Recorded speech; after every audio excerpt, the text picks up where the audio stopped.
2019 est une véritable année électorale au Cameroun entre régionales, municipales et législatives. La projection est hyper importante à quelques mois seulement du début du premier scrutin au Cameroun. La perspective électorale constitue donc le cœur de discussion de votre émission Tous Azimuts cet après-midi. Bienvenue à tous sur la télévision du monde. Un plat de résistance que nous allons déguster, mais avant, nous aurons l'opportunité de naviguer entre la question de la vie chère au Cameroun. Le dernier conseil des ministres présidé par le Premier ministre Joseph John Gouté aura une fois de plus mis le doigt sur la nécessité de consommer camerounais, alors que le ministre du Commerce Luc Maguam-Baga Tangana est sur le terrain pour s'assurer de la limitation de hausse des prix des aliments, notamment des denrées de première nécessité. Qu'est-ce qu'il faut pour que le Camerounais ait la nourriture à bon prix sur son plateau? On en parle cet après-midi, mais également on s'intéresse à la situation sanitaire des Camerounais après la dernière sortie du ministre de la Santé publique, Manaouda Malachi. On parlera également du climat des affaires au Cameroun au lendemain du 10e forum, pour ce qui est du Cameroun Business Forum, qui a eu l'occasion encore de relever quelques limites qui empêchent véritablement les hommes d'affaires de fonctionner dans l'ensemble du triangle national. Mesdames, Messieurs, bon après-midi une fois de plus et bienvenue chez vous.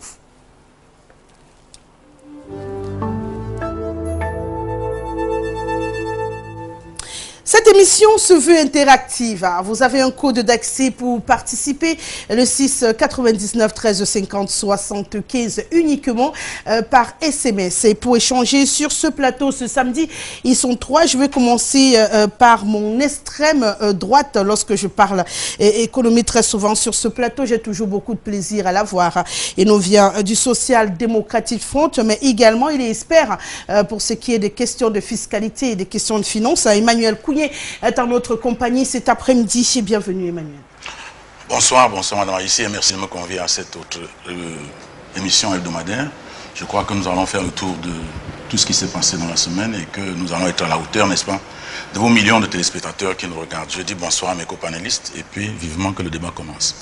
On ne saurait rentrer dans cette émission sans vous adresser nos sincères condoléances. Le Social Democratic Front frappé par la mort en quelques heures seulement après Adolphe Lotine Samé. À peine nous sommes-nous relevés que l'honorable Joseph Banadiem nous quitte également. Oui, c'est arrivé et puis bon, on a été un peu choqués, très choqués d'ailleurs, par tout ce qui nous arrive. Lotine, le président Lotine, qui est coordinateur départemental du SDF et qui est adjoint au maire, dont la première est mort, je crois, avant-hier, c'était avant-hier, et ce matin, le président du groupe parlementaire du SDF à l'Assemblée, l'honorable Banazem, est aussi mort. Bon, moi je crois que dans la vie de toute association, il y a des moments comme ça où le malheur arrive et il frappe. Bon, nous espérons tout simplement que ce malheur va repartir très tôt et que nous allons pouvoir, n'est-ce pas, au moins respirer parce que c'est un peu trop, nous avons senti très mal. De perdre deux grosses personnalités comme ça en l'écart de 48 heures, de moins de 48 heures, c'est quand même assez. Et puis nous pensons que nous allons pouvoir les enterrer dignement et puis faire tout ce qu'il faut faire. Mais il faut noter aussi que la mort, c'est pour tout le monde, chacun attend son jour. Donc on ne devrait pas non plus considérer ça comme une catastrophe, puisque chacun de nous aura son jour et partira. Donc peut-être c'était leur jour, ils sont partis. Donc je crois que nous, on reste un peu orphelin par rapport à tout cela, mais on se dit que c'est la vie, c'est ainsi que la vie est faite. Donc ils sont partis, le combat continue. D'accord. Deuxième invité cet après-midi, n'est autre que le président de l'OJRDPC pour le 2e arrondissement de la ville de Douala, Charlie Zanzan, homme d'affaires indépendant, représentant commercial, est en notre compagnie cet après-midi. Bienvenue, président. Merci beaucoup, madame Aïssi. Bonsoir à mes deux copanélistes. Bonsoir à tous les Camerounais qui nous suivent.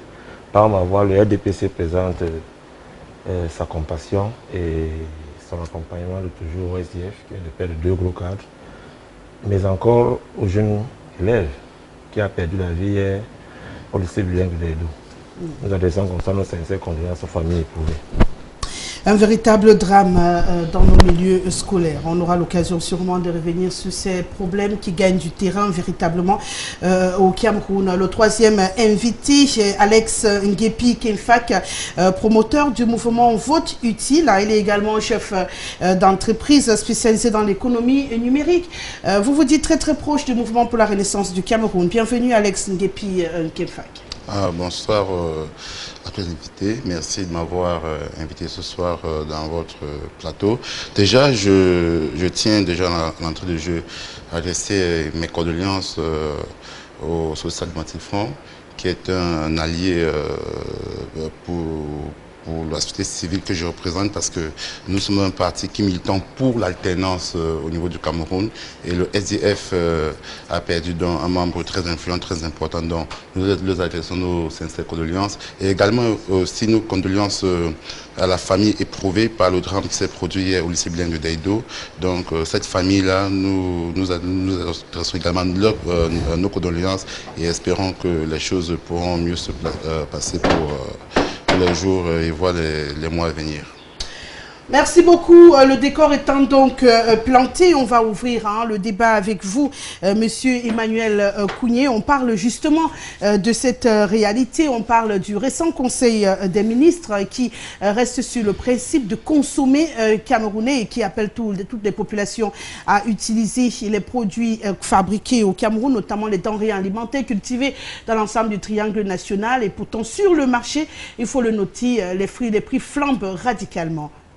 Oui, j'ai suivi le communiqué du Premier ministre, le communiqué, n'est-ce pas, de ce conseil de cabinet, au cours duquel le Premier ministre a essayé de parler de la limitation des importations, et puis il a donné quelques pistes.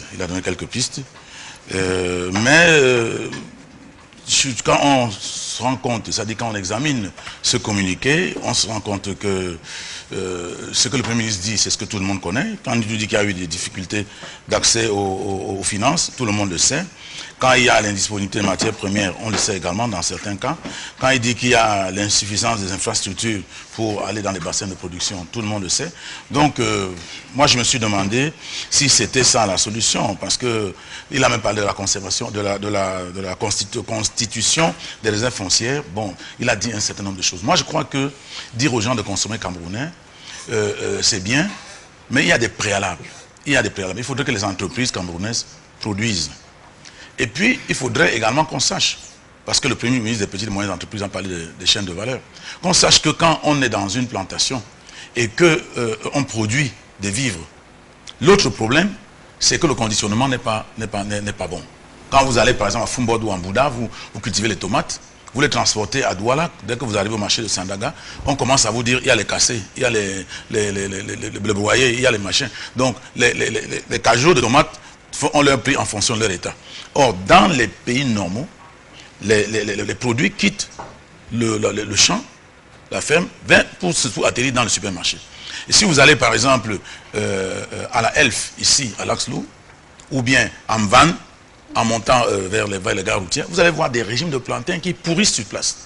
Ça veut dire quoi? Ça veut dire que les gens ont cultivé, ils ont produit, ils ont réussi à amener, mais le cycle de distribution même n'est pas organisé. Donc il y a beaucoup de problèmes. Et puis, en dehors de cela, l'État lui-même ne peut pas passer son temps à dire qu'il faut limiter les importations. Non, l'État doit montrer l'exemple. C'est pour ça que lors de la campagne électorale, nous leur avons dit qu'il faudrait une loi d'orientation du contenu local. Cela veut dire que l'État lui-même, dans ce que lui consomme, doit montrer l'exemple. Doit être le premier consommateur des produits locaux. Les carnets de commandes de l'État doivent être tournés vers les petites et moyennes entreprises pour les encourager et pour que les petites et moyennes entreprises aient une demande qui va certainement susciter l'offre. Quand l'État lui-même passe le temps à importer, vous avez vu, il y a un ministre qu'on a arrêté dernièrement, on nous dit que les surfacturations et tout ça, c'est parce qu'il est obligé d'acheter les habits, les chaussures, les marchés, tout cela à l'étranger, alors que nous avons vu des entreprises camerounaises produire tous ces produits, les chaussures de sécurité, tout ça pour le pipeline. Le pipeline Tchad-Cameroun a consommé en habillement des produits produits à Douala, dans la zone industrielle de Douala, entièrement. C'est-à-dire que tout le personnel, d'ailleurs, quand ils sont partis, ils ont donné une lettre de félicitations à cette entreprise qui aujourd'hui a presque fermé parce que le pipeline fini, la Sonel qui consommait également n'achète plus là-bas, tout le monde achète à l'étranger. Donc ça ne sert à rien de nous rabâcher les oreilles avec des histoires de genre, il faut consommer camerounais. Il faudrait que l'État lui-même donne l'exemple en se donnant pour contrainte de consommer camerounais et que les carnets de commandes de l'État soient orientés vers les entreprises locales et cela va amener les entreprises locales maintenant à, puisque quand vous avez des commandes, vous achetez le matériel, vous achetez même les outils de production. Hein, ça vous suit. Quand vous avez un gros marché, ça vous permet de commander les outils de production quand vous savez qu'il y a une commande fiable. Ça se passe au Nigeria comme ça. Il y a des produits qu'on n'importe pas, que l'État a les produits de bois par exemple, que vous n'avez pas le droit d'importer. Et si d'aventure, on se rend compte que les sociétés locales ne peuvent pas satisfaire la demande, alors on le démontre et puis on donne un certificat de carence pour permettre d'importer la fraction que localement on ne peut pas produire. L'État doit travailler. Ça sont les gens qui bavardent. Moi, ça c'est ce que j'ai suivi là dans ce conseil de ministres, c'était du n'importe quoi. Parce qu'ils mangent des biscuits et ils racontent des histoires. J'ai lu le communiqué final, j'estime qu'ils n'ont rien fait du tout. D'accord. Vous faites bien de bien dissocier les questions de denrées alimentaires de première nécessité des populations, des importations du reste des produits camerounais pour le consommer camerounais. Président-en, ce conseil des ministres, pour vous, il y a quand même des choses à faire pour pouvoir ramener les Camerounais vers les produits made in Cameroun. On a perdu l'habitude de consommer les choses qui viennent de chez nous. Oui, bon, mon grand frère Emmanuel, je ne peux pas dire que c'est un conseil des ministres pour manger les biscuits. C'est ce qu'ils ont fait. Bon, mon grand frère, on ne peut pas le dire. Ils peuvent acheter les biscuits, on fait remettre. Bon, redevenons sérieux. En fait, je pense que dire ici que la vie n'est pas chère au Cameroun, ce serait mentir. Nous-mêmes, dans le parti qui nous représente, le parti que nous représentons, nous sommes interpellés par cette vie chère. Parce que nous avons aussi nos épouses, nous avons aussi nos mamans qui vont au marché, qui doivent aussi acheter ces denrées alimentaires-là que nous devons nous consommer. Maintenant, quand j'ai fini de dire ça, au niveau macro, il y a des choses qui ont été faites, mais qui restent encore à parfaire. Je vous prends un exemple. La première raison pour laquelle une denrée de première nécessité était chère sur le marché, c'était parce que le coût de transport était très élevé. Qu'est-ce qu'il fallait faire? Il fallait tout simplement désenclaver tous les bassins de production agricole. Ce qui a été fait et ce qui est fait dans le plan spécial triennal. Donc, je vois là, entre la route Douala, Bonnet-Poupa, Yabassi, qui nous concerne, qui est plus proche, comment est-ce que le marché a été attribué et la route. Et le même prix du Mitumba qui va quitter Yabassi au Douala ne sera plus le même prix quand la route va passer. La deuxième chose, c'est, je suis d'accord avec M. Manuel qu'il faut des mini-centrales de conditionnement sur place. Parce qu'on a aussi des denrées alimentaires qui ne peuvent pas supporter des longues distances vers les centres urbains. La troisième chose, c'est l'énergie. Quand il n'y a pas l'énergie à profusion, on ne peut pas créer aussi ces mini-centrales. C'est pour ça que nous, dans le suivi du plan énergétique national, le président de la République a mis cela au cœur de ses ambitions. Maintenant, il faut soutenir le tissu industriel camerounais qui est porté à 80% par les PME, PMI. D'où la banque des PME, PMI. Maintenant, tout ça devient un problème de gestion et un problème de culture. Dans notre culture, réorientons notre culture, notre mode de consommation vers les denrées locales. Est-ce que, M. Kougné, est-il possible d'aller dans un supermarché et de prendre un produit purement 100% camerounais que de prendre un produit qui vient de l'extérieur? Parce que nous sommes, je ne sais pas, nous sommes orientés vers la consommation de ces produits-là, de par leur communication à outrance, de par leur publicité. Il faut, de mon point de vue, d'abord revoir nos habitudes de consommation, et le deux, que l'État du Cameroun continue dans ce qu'il est en train de faire, continue à appuyer les PME, PMI à travers la banque des PME, PMI, et continue surtout dans le partenariat public-privé à travers le Cameroun Business Forum. Vous avez la sensation que ça peut marcher, M. Nguepi? Non, je ne pense pas, parce que ça fait déjà plus de 37 ans, je dirais même depuis 67 qu'ils sont aux affaires. S'il faut bien voir les choses, même 62. S'il vous plaît, laissez-moi m'exprimer. Ils savaient que tout ce qu'ils ont entrepris jusqu'à ne marche pas. Ils n'ont pas de solution idoine pour résoudre le problème des Camerounais. Et aujourd'hui, si on veut revenir sur le Made in Cameroun, c'est bien beau. Mais le tissu industriel comme n'existe pas. Le tissu macroéconomique comme n'existe pas. Ni microéconomique, elle n'existe pas, elle est inexistante. Pourquoi? Parce que le politique n'a pas pris les choses en main à temps quand il le fallait. Comment expliquer qu'au Cameroun, par exemple, nous sommes toujours amenés à consommer du riz importé? C'est-à-dire que le Camerounais consomme. C'est un choix. Non, c'est pas question de choix. C'est parce que le riz produit localement n'a pas assez de subventions. L'État ne met pas réellement des politiques. Il y a du riz, il y a du riz, mais elle n'est pas assez importante pour nourrir le marché intérieur. Et il y en a quand même. Non, s'il vous plaît. La question n'est pas qu'il y en a ou pas. La question est que, est-ce que ce riz permet de nourrir le marché camerounais ou pas? Donc, demander aux Camerounais de produire le Made in Cameroun, c'est un peu fait. Il n'y a aucun pays au monde qui produit en quantité suffisante pour ces populations. Je suis d'accord avec vous, mais lorsque vous vouliez, lorsque vous vouliez réduire le prix des denrées alimentaires, vous devez d'abord produire local. C'est le minimum que vous devez faire. Vous ne pouvez pas passer le temps à importer et vouloir et parallèlement augmenter le prix au niveau de la douane, augmenter les taxes et les impôts et vouloir maintenant par la suite baisser carrément le coût des denrées, parce que le riz aujourd'hui, on vend un kilo de riz au Cameroun, j'ai vu dans un supermarché 10 kilos de riz coûtait 11 700 francs CFA. Est-ce que vous allez demander donc à un Camerounais, vous allez vouloir par exemple dire aux Camerounais de manger local, c'est bien beau, mais s'il veut consommer du riz, est-ce qu'il a les capacités de payer le riz? Et d'ailleurs même, combien ça vend le kilogramme du riz camerounais? Là, vous posez le problème de subvention. Non, je ne pose pas le problème de subvention. Si l'État du Cameroun subventionne les agriculteurs, les cultivateurs de riz, est-ce qu'ils pourront, eux, à leur niveau, baisser les coûts? C'est de ça qu'il s'agit. Non, la subvention déjà elle-même permet déjà de baisser les coûts en principe. Bon, et que faites-vous des traités au niveau de l'OMC? Vous savez, c'est une fuite en avant de prendre ces traités, de brandir cela, quand on n'a pas été capable de mettre sur pied des politiques adéquates au niveau de l'agriculture. Vous prenez ces traités, vous les balancez quand ils vous arrangent, mais quand ils ne vous arrangent pas, vous les cachez. C'est ça qui est la question. Donc, je pense qu'il faille revoir les politiques alimentaires, agroalimentaires du Cameroun, de les repenser, d'arrêter juste de faire des discours politiques politiciennes, que l'État s'associe avec les acteurs économiques et la société civile pour qu'ils puissent enfin mettre sur pied un plan social qui font des propositions, qu'on arrête de venir faire des annonces dans les chaînes. Et si vous aviez l'opportunité justement de trouver la solution à ce problème, pour vous, M. Nguépi, ce serait quoi? D'abord, valoriser l'agriculture au niveau du Cameroun. Il faut passer par des subventions, car tous les pays au monde entier subventionnent leur agriculture. Vous n'allez pas vouloir que les prix de denrées baissent si vous ne subventionnez pas l'agriculture au niveau local. Et il faut aussi revoir le problème d'infrastructure. Mon collègue tout à l'heure l'a dit. À quoi cela servira, par exemple, qu'une maman qui se trouve au sud va produire du manioc et qui doit être vendu à Douala, qui n'est pas de route?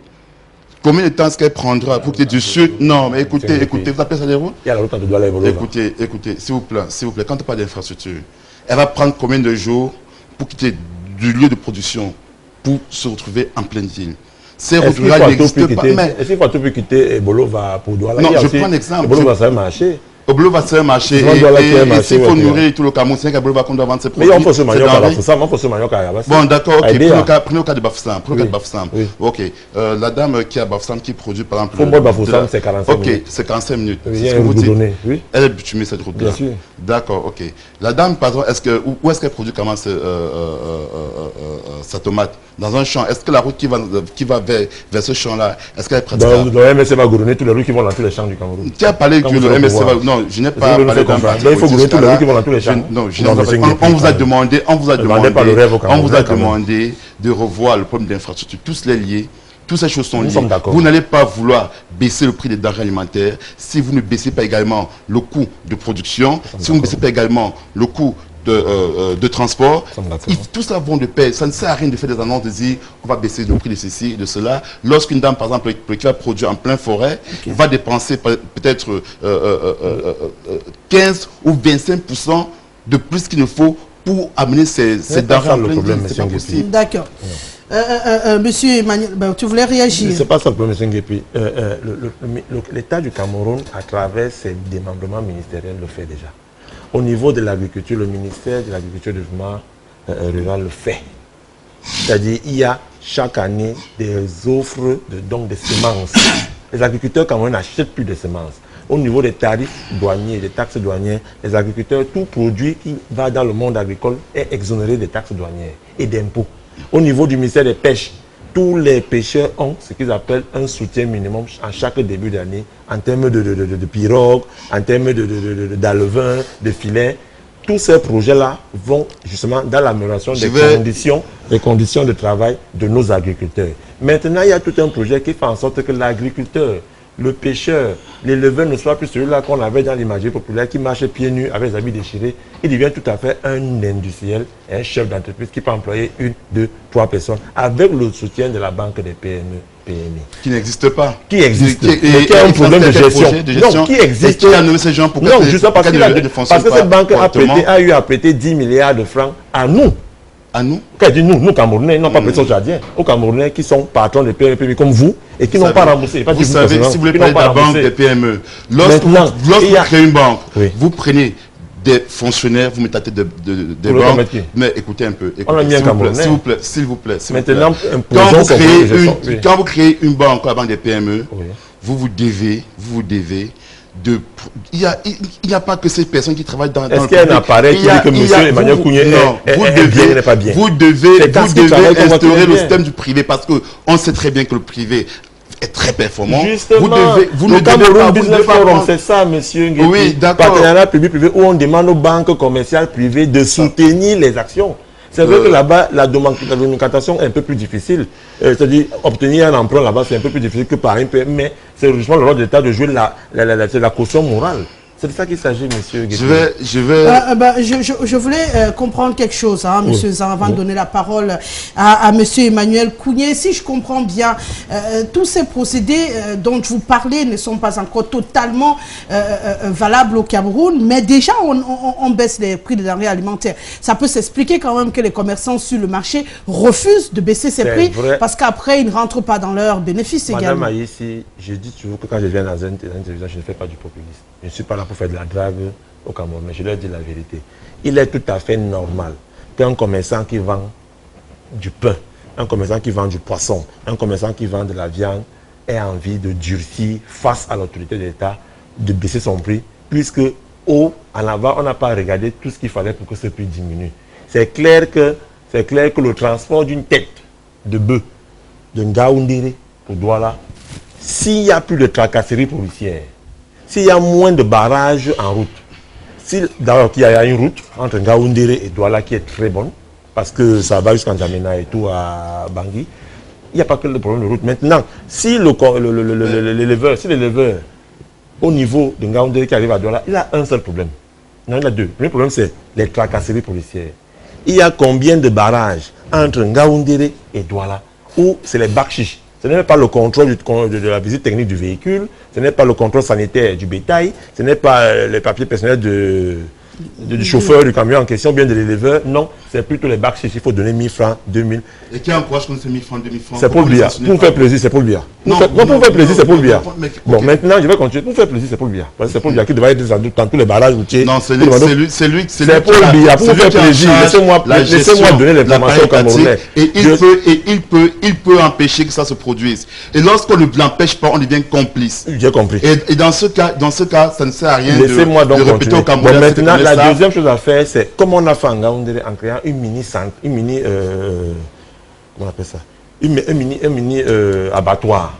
Il le faut dans toutes ces zones où il y a de la production bovine, des mini abattoirs, pour que le bœuf qui Ngaoundéré ne soit plus, qu'il y ait moitié bœuf vivant, parce qu'il y en a qui veulent acheter le bœuf vivant, qui est aussi moitié bœuf qui arrive déjà en carcasse déjà, mais dans de bons conditionnements. Oui, mais ça c'est une projection. Oui. C'est fait. Mais la réalité maintenant, c'est que tant que cette tracasserie existe, comment pensez-vous qu'ils peuvent accepter de baisser les prix aussi? Justement, c'est pour ça que nous les dénonçons.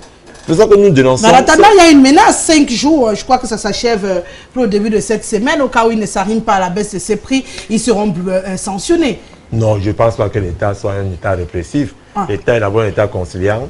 Le gouvernement est là pour entretenir et nous, la masse des consommateurs et aussi ceux qui produisent et entre-temps au milieu ceux qui nous vendent ces produits-là. D'accord, monsieur Kounié. Moi, cette affaire m'intrigue. Moi, ça m'amuse beaucoup quand j'entends les gens parler de la vie chère et ils se lèvent pour dire. Vous vous souvenez que dernièrement, quand il y a eu les émeutes de 2008, ils ont transformé délégations régionales, les mairies en lieu de vente de viande, de machin et tout ça. C'est-à-dire que quelque chose d'absolument ridicule, on le retrouve partout. On dit qu'on se réunit devant les mairies, il y a une boucherie dans la mairie, et on vend les plantains devant les mairies. Pour eux, c'était la solution. Moi, je dis que les gens doivent apprendre à être un peu sérieux. Ceux qui nous gouvernent manquent de sérieux. Monsieur Zan a parlé tout à l'heure de la banque des PME. Cette banque a été créée avec un fonds de 10 milliards. Les fonctionnaires qu'on a envoyés là-bas ont pris 5 milliards pour s'installer. Ah bon? Et je dis 5 milliards, ils ont distribué 5 milliards de crédits, ils n'ont plus rien. Ils n'ont plus rien, personne, ils sont là, ils tournent les pouces. Et ils disent qu'ils ont une banque de PME. Cette banque de PME peut prêter de l'argent à qui? Premier problème. Deuxième problème, le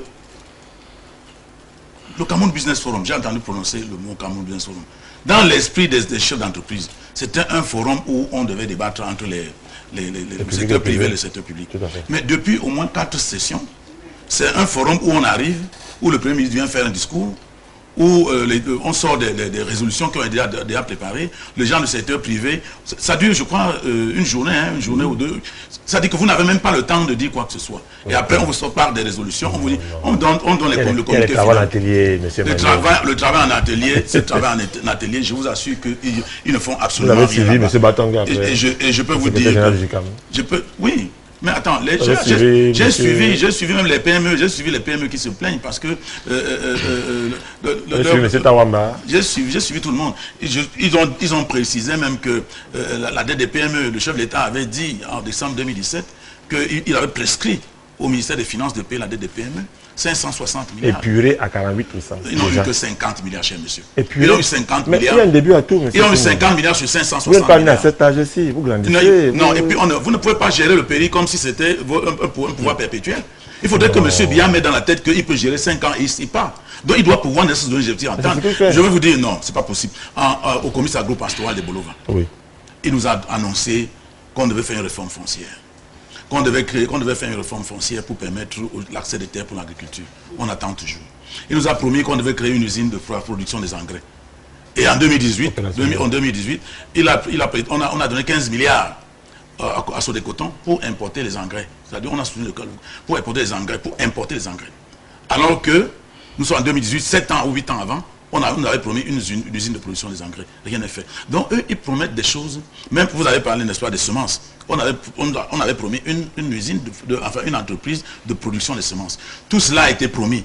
Mais l'ennui, c'est que quand ils ont fini de parler, peut-être où ils ne se rappellent plus, ou je ne sais plus ce qui se passe, il n'y a pas de suivi. Et puis, on peut aller plus loin. Vous avez dit tout à l'heure que, lui il a dit, que les Camerounais ne consomment pas, c'est-à-dire que la propension à consommer ce qui est produit au Cameroun est faible. Mais attendez, ce qu'il faut faire, vous avez entendu, nous sommes ici à la télévision, vous avez entendu une publicité sur les tomates? Non. Bon, vous avez entendu... C'est la faute justement à l'État. L'État doit promouvoir tout cela. Vous avez au Cameroun Business Forum, vous parlez de quoi là-bas? Vous parlez en France, vous allez entendre que le nouveau Beaujolais est là. Quand le Beaujolais arrive, c'est toutes les chaînes de télévision qui font la publicité. Beaujolais n'a pas besoin d'attendre TF1 ou France 2 pour faire sa publicité. Beaujolais le fait lui-même. Là, on touche la subvention. Bon, maintenant, la deuxième, c'est l'État peut subventionner. L'État le fait déjà. Non, elle ne le fait pas. Peut-être que la proportion le fait minime. La publicité des produits, quand vous mangez les patates ou les pommes de terre ou les maniocs, etc., ou les ignames, quelle est la différence? Combien de Camerounais suivent LTN? Ou le suivre le canal 2 plus, un canal plus ou Novelas? Il faut faire la publicité de nos produits. Combien? On le fait. Toutes les chaînes nationales le font. Ouais, je vous dis que voici LTN. Je n'ai pas encore entendu une publicité. Est-ce que vous suivez d'abord LTN? Comment on ne suit pas? À part quand vous venez à tous azimuts.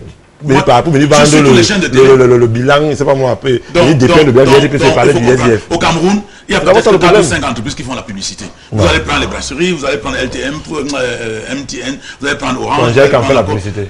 Congé quand fait la publicité. Est-ce que nous n'avons pas la publicité? C'est Camerounais. Personne n'en fait. UCB fait la publicité. Unalon fait la publicité. Pilcam fait la publicité. C'est Camerounais. Il faut, non. Monsieur Ngépi. Attendez, n'exagérez pas. Je dis que. Demandons d'abord aux Camerounais de suivre les chaînes camerounaises. Le problème n'est pas là. Faites la publicité, les gens vont. Ils le font déjà. Mais est-ce que vous habitez au Cameroun ou bien vous sortez d'ailleurs? Je dis que la publicité n'est pas faite sur les produits locaux. pour nous dire que voilà les vertus de tel produit, voilà les vertus de tel produit. Il faut le faire. Pour que les gens puissent faire plus. Non, on ne fait pas. Il faut le faire pour que les gens puissent, n'est-ce pas, avoir la propension à consommer en tenant compte d'un certain nombre de considérations. Donc, il y a toutes ces choses-là qui ne marchent pas. Et je dis que les gens ne peuvent pas être tout le temps en train de nous mettre dans la prospective. Vous étiez à la foire artisanale. Vous étiez au salon artisanal. C'est pas de ça qu'il s'agit. Est-ce que vous étiez? C'est pas de ça qu'il s'agit. Moi, j'y étais pas. Mais c'est pas de ça qu'il s'agit. Pourquoi vous n'êtes pas parti? Je ne suis pas parti parce que je n'ai pas d'été. C'est là-bas qu'il y a le savoir-faire camerounais. Le problème n'est pas de ça. Moi, j'y étais, j'ai vu des choses extraordinaires. Il faut faire la publicité. Il faut faire la publicité. Mais vous voulez qu'on va c'est les chaînes de télévision vont vivre d'ailleurs de ça. Il faut que l'État subventionne même ces publicités-là, pour que les publicités passent, pour que les produits locaux puissent, n'est-ce pas, être connus par les Camerounais, et que les Camerounais puissent... Vous avez parlé du riz tout à l'heure, le riz importé, le riz local. Qu'on nous dise quelles sont les vertus qu'on a... Mais c'est fait, moi je les ai. Je les ai pris où? Mais vous êtes la chaîne de télévision, mais vous êtes un Camerounais particulier. Retenez donc que ce n'est pas fait. Ce n'est pas fait, et même si vous voulez dire que c'est fait... Monsieur Kougnon, vous êtes un brillant économiste. Il m'arrive souvent de vous suivre et de prendre des notes. Moi qui ai fait... F égale l'université de Douala, ça je vous le dis sincèrement. Mais vous avez un problème. Ça je vous le dis, cher Aimé. C'est parce qu'à un moment donné, vous mettez l'éducateur que vous êtes à côté pour mettre le gars du SIF devant. Et ça fait que vous êtes à un moment donné aveuglé de reconnaître certaines choses, alors qu'il y a des choses qui sont faites. Je suis d'accord avec vous que la propension moyenne à certaines choses est à revoir. Mais dire qu'il n'existe pas. Non, il faut que ceux qui nous gouvernent, qui laissent la place à d'autres personnes. Tu ne peux pas gouverner un pays pendant 36 ans, mon cher ami. Si tu es même l'homme le plus intelligent du monde, quand tu as ton programme, tu mets en place 1 mandat, 2 mandats, 3 mandats. Si tu vas au 4e mandat, tu te répètes. Les gars ont sorti toutes leurs cartes. Qui arrête de nous fatiguer? Ce n'est pas possible. Pourquoi c'est les vertus du poivre et le penja? Attends, vous laissez-le. Tout le monde le connaît. Mais je voudrais vous dire, vous avez parlé tout à l'heure du contrôle routier entre Douala et Ngaoundéré. Je voudrais vous dire que le port de Douala en souffre.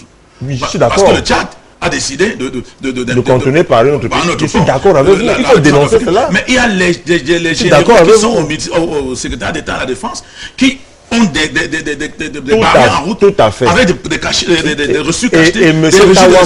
Tawamba l'a dit. Et dans ce cas, qui est responsable? Vous, tout à fait, qui est responsable? Non, M. Nguépi. Parce qu'en fait, il n'est pas question de dénoncer. Il est question que les gens comprennent. Vous êtes un leader d'opinion. M. Kougnon est un leader d'opinion. Je suis l'audience que nous offre LTM aujourd'hui peut faire en sorte qu'un des décideurs qui nous suit comprennent qu'il y a trop de barrages inutiles. Vous savez, entre Ngaoundéré et Douala, par exemple. Ma 10e dénonciation. Ces personnes le savent. Le port de Douala en souffre même. Les gens sont tranquilles. Ils sont de marre. Non, le port de Douala n'est pas seulement que la fête de le problème des barrages. Non, il y a d'autres problèmes. Il y a aussi la mafia là-bas dans le port. Il y a d'autres problèmes. Nous sommes d'accord. Mais je dis, nous en souffrons tous, monsieur Kougnon. Et ce n'est pas. Vous sommes vos esclaves. Vous allez nous garder comment je peux appeler des néophytes à la tête de l'État qui vont nous paralyser pendant 36 ans. C'est quoi cette histoire? Est-ce que le SDF est responsable d'un détournement d'un des maires SDF quelque part? Est-ce que c'est tout le SDF qui est responsable? Bien sûr. Si ça arrive, bien sûr. Ça arrive. Pourquoi? Je vais vous le dire pourquoi. Lorsqu'on aspire à une fonction politique, lorsqu'on aspire à être président de la République de ce pays, cela suppose qu'on a tout l'appareil étatique, on a tout l'intelligence avec soi pour prendre des mesures. Si un fonctionnaire camerounais détourne 100 francs quelque part, c'est la faute à Paul Biya. C'est parce que vous avez... Écoutez, une seconde s'il vous plaît. C'est pas au moment où il détourne. Quand tous les fonctionnaires sont militants du RDPC. Non, là où nous critiquons le régime, c'est quoi? Nous critiquons le régime à quel niveau? Nous portons critique à quel niveau? Lorsque ces gens détournent, on les laisse dans leur poste, on ne fait pas ce qui doit être fait, on les laisse continuer à détourner, alors que l'État a les moyens répressifs. Et cela va perdurer. Par exemple, l'affaire de la ministre de la Défense, déjà en 2012, il y avait ce soupçon qui était là avec des documents. Pourquoi a-t-on laissé perdurer, attendre qu'il y ait un... Attendre 2018.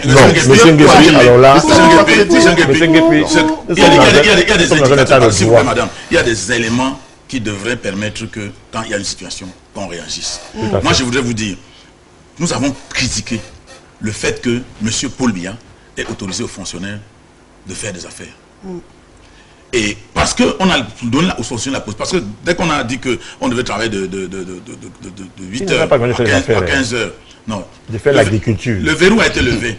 Tous ont les registres de commerce. Tous Tous au ministère des Finances ont des registres de commerce. Et quand vous entendez les marchés fictifs, c'est eux-mêmes qui donnent les bons de commande, c'est eux qui cachent les papiers et qui vont toucher les 4 millions. Ils ont les entreprises dans les 5 ans. Mais vous semblez ignorer qu'il y a aussi les militants SDF fonctionnaires. Hein? Non, le problème n'est pas de... Vous n'avez pas de revenus dans les D'accord, d'accord. Les fonctionnaires qui ont les commerce sont sur le RDPC. Les fonctionnaires sont à 90% du RDPC. Merci. Quand il y a les élections, on les voit avec les véhicules. Monsieur Emmanuel Kouye. Vous ne trouvez pas un véhicule dans nos meetings. Ah bon? Pendant qu'on est en train de... Ils sont pleins, tous les bureaux sont vides à Yaoundé. D'accord. Quand le RDPC en fait. D'accord, je pense qu'on entrera en profondeur en parlant du climat des affaires. Juste le temps de lire quelques SMS déjà arrivés. Pourquoi l'État refuse de parler avec les autres acteurs comme l'USDF qui me semble avoir des solutions pratiques de nos problèmes de développement? Écoutez ce que son représentant dit dans cette émission. C'est M. John qui nous écrit depuis Douala. On va lire, c'est bien beau de dire consommer camerounais, mais quand on sait qu'en amont, il n'y a aucune politique incitative pour cela, c'est la même chose que santé pour vous en l'an 2000 ou émergence à l'horizon 2035. C'est du grand n'importe quoi. C'est Julien Sepo qui nous écrit. Bonsoir, ne pas lire à l'antenne... Oh, d'accord. D'accord. Oh là là. Que le RDPC cesse de nous distraire sur les plateaux télé. Ce parti donne l'envie de vomir.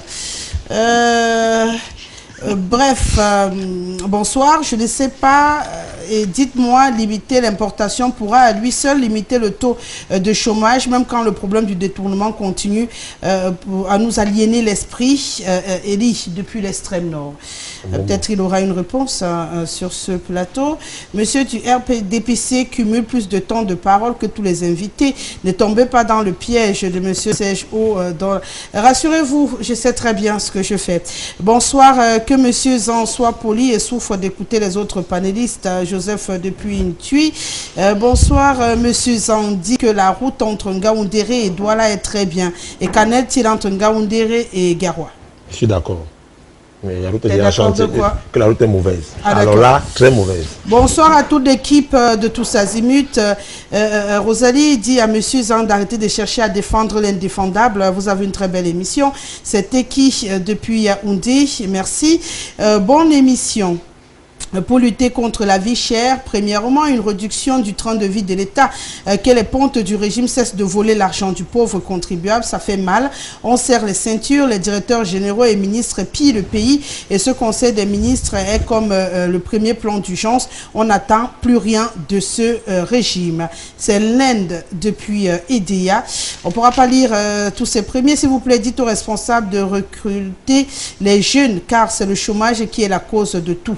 Nous sommes fatigués des promesses fallacieuses. On va prendre encore, demander à M. Zan d'arrêter de gesticuler. Bonsoir à vous sur le plateau. Je tiens à rappeler au monsieur du RDPC qu'il ne prend que de mauvais exemples parce que ça a beaucoup... ne représente que dans à peine 2 régions au Cameroun. Tout est prêt à... C'est compliqué, votre SMS n'est pas très compréhensible. Désolé. Monsieur Zankan, vous dites tracasserie sur nos routes. À qui la faute? La question revient. Est-ce qu'ils choisissent les véhicules du RDPC? Bonsoir à vous, Rosalie et les panélistes. Si vous passez le temps à critiquer quelqu'un, vous n'avez... Vous n'êtes pas obligé de l'aimer, voilà, je crois que c'est ça. Tout échec est un début d'une réussite. Le pessimisme est une arme destructrice. Au Cameroun, on a l'impression que tout l'effort du gouvernement est balayé d'un revers de la main par l'opposition, d'où la naissance de plusieurs difficultés. Aucun gouvernement n'est parfait dans le monde entier. Ce n'est pas le Cameroun qui va faire l'exception. Cette initiative est à saluer et à féliciter. Bonsoir à vous sur le plateau. Vraiment, Emmanuel Kouye et l'autre du MRC n'ont rien à dire. Ils ne comprennent pas le fonctionnement de l'État. Ils sont juste dans la contestation infantile. Courage à monsieur Zan qui est serein et arrive à les recadrer. C'est Fabrice depuis l'hôpital général. Cher invité, laissez Emmanuel à débattre. Il nous convainc car les gens du RDPC n'aiment pas qu'on leur dise la vérité, madame. Voilà. On va prendre un tout dernier avant d'avancer. Salut le panel. Je voudrais poser une question. Comment se fait-il que le président, à la fin de son mandat, n'est pas dégagé par la présidence pour résider en Vomeka chez lui, pour attendre d'être élu et regagner la présidence. Il demande pourquoi à la fin du mandat, le président ne peut pas attendre en Vomeka à la fin de la prochaine élection avant de revenir encore au palais d'Etoudi. Parce qu'il est simplement parce qu'il est sûr d'être élu. Parce que rien ne dit que justement le président ne soit pas allé. Rien ne le dit. Je préfère quand même pour une fois être avec cette question, c'est que la conscience est claire, c'est que il y a une continuité, il y a une continuité. Il n'y a pas de vacances de poste jusqu'à la prochaine élection. Donc il est dans son rôle régalien de rester à président de la République jusqu'à ce que l'autre prête serment. Un militant du CIDO-MRC. Non, il s'agit de là, c'est une question de souveraineté et il faut l'expliquer aux Camerounais que c'est le cas. Bon, mais il ne faut pas croire que parce que vous le dites qu'il habite ou là, vous me toujours là-bas. Toujours là-bas. C'était une question simplement. C'était simplement une question d'un téléspectateur qui voulait comprendre pourquoi à la fin d'un cycle le président reste sur place alors qu'on a une élection à venir. On va donc poursuivre en parlant, si vous le voulez bien, de Manaouda Malachi qui est donc sur la sellette cet après-midi, le ministre de la Santé publique du Cameroun qui a interdit la séquestration des patients indigents dans les formations sanitaires publiques. Il exige d'ailleurs la libération de tous ceux qui sont retenus en raison de leur insolvabilité et demande à tous ces hôpitaux de faire le point pour envoyer bien sûr dans ces services les frais revendiqués à ces populations. Et surtout, il demande des propositions pour qu'on puisse gérer concrètement et encore plus proche des populations la santé au Cameroun en attendant l'arrivée de la santé universelle pour tous annoncée au Cameroun. Monsieur Nguepi, initiative louable ou encore... Non, je pense que le ministre est en train de faire un discours de la politique politicienne, c'est-à-dire qu'il fait juste des annonces et dans ce pays, ceux qui ont en charge de la gestion de l'État aiment faire ce genre d'annonces parce que pour prendre une telle mesure, il faille d'abord que l'on consulte les acteurs de la santé, qu'on consulte qui est un dialogue national en fait, qui est un contrat social. Bon, à partir de là... Monsieur Nguepi, je veux comprendre, juste pour comprendre. Le ministre demande qu'on libère les malades qu'on retient dans les hôpitaux, aussi simple que ça. Et il demande qu'on fasse les états qu'on envoie au ministère. Et vous trouvez qu'il avait besoin de... Qu'on envoie au ministère et qui paie cette facture-là. Non, justement, il demande qu'on envoie au ministère pour que le ministère assume et qu'on libère les Camerounais. Voilà pourquoi je suis en train de faire savoir que c'est une annonce politicienne tout simplement. Parce que c'est bien beau, hein, elle serait louable. Mais seulement, est-ce qu'elles peuvent... Est-ce qu'on ne peut pas d'abord connaître avant d'apporter des limites? L'annonce est louable. Mais est-ce qu'il y aura un suivi de cette annonce-là? C'est ça que les questions. L'annonce en elle-même est louable. Mais je pense que... Procès d'intention. Oui. Je pense qu'avant de faire une telle annonce qui est louable, le ministre aurait dû organiser qu'il y ait un dialogue social et qu'il puisse concerter les acteurs de la société civile, les corps médicaux. Il fallait qu'il y ait ce dialogue-là. Enfin, qu'il y ait un plan B, qui est comment parce qu'en fait, si par exemple, dans un hôpital, par exemple, qui est indigent au Cameroun, une personne qui est payée à 40 000 francs, le SMIC est à 36 500 francs. À 40 000 francs, tous les Camerounais ils seront comme des indigents.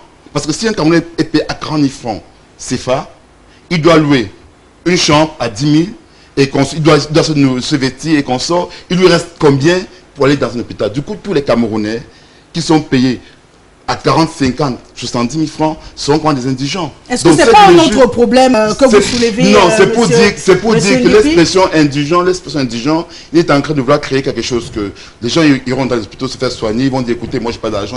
Il n'a pas demandé aux indigents d'aller se faire soigner gratuitement à l'hôpital. Mais la mesure, il laisse penser cela parce qu'en fait, quelles sont les mesures d'accompagnement? Il dit renvoyer comme les factures d'un ministère. Vous pensez par exemple qu'une personne qui a un hôpital privé, vous allez venir chez lui et vous soigner et dire écoutez, renvoie la facture qui va même payer.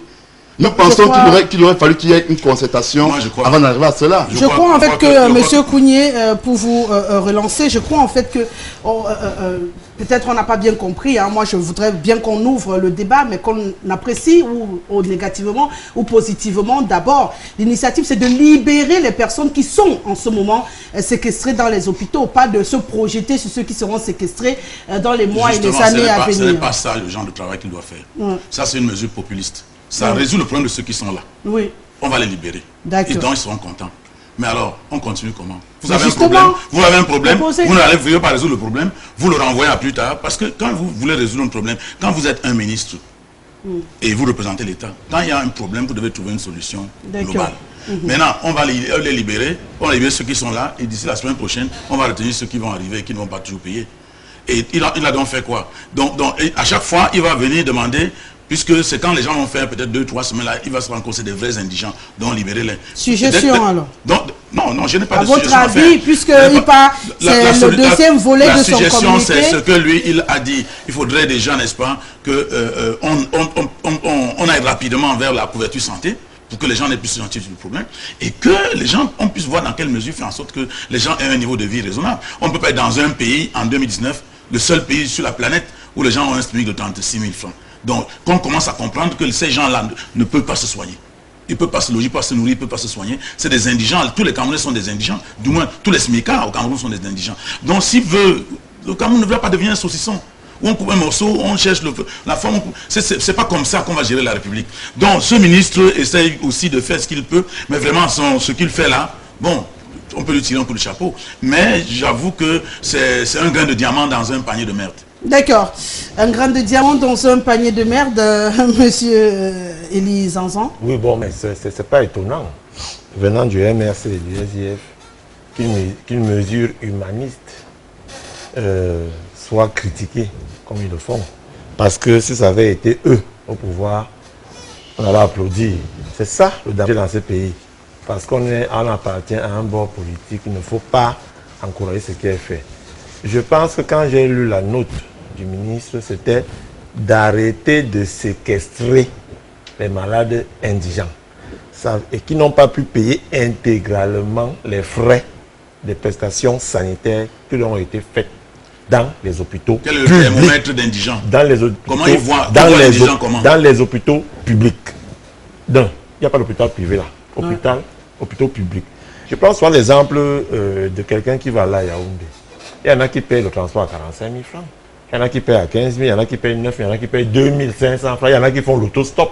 Mais pour toujours été qu'ils vont arriver à Yaoundé. Il faut arriver à Yaoundé. La mesure du ministre, c'est de faire en sorte que les malades des familles défavorisées, des familles démunies, qui sont séquestrés. Parce que, maintenant pour répondre à M. Kouni, quand appelle-t-on malade indigent? Un malade indigent, c'est celui-là qui est à l'hôpital. Un monsieur qui est venu avec sa femme, qui a accouché et qui est incapable de payer les prestations et on confisque l'enfant. Voilà un monsieur qui est indigent. Parce que certains font accoucher les enfants dans des cliniques, d'autres les font même voyager pour aller accoucher en Paris, à Londres. C'est ça le malade indigent.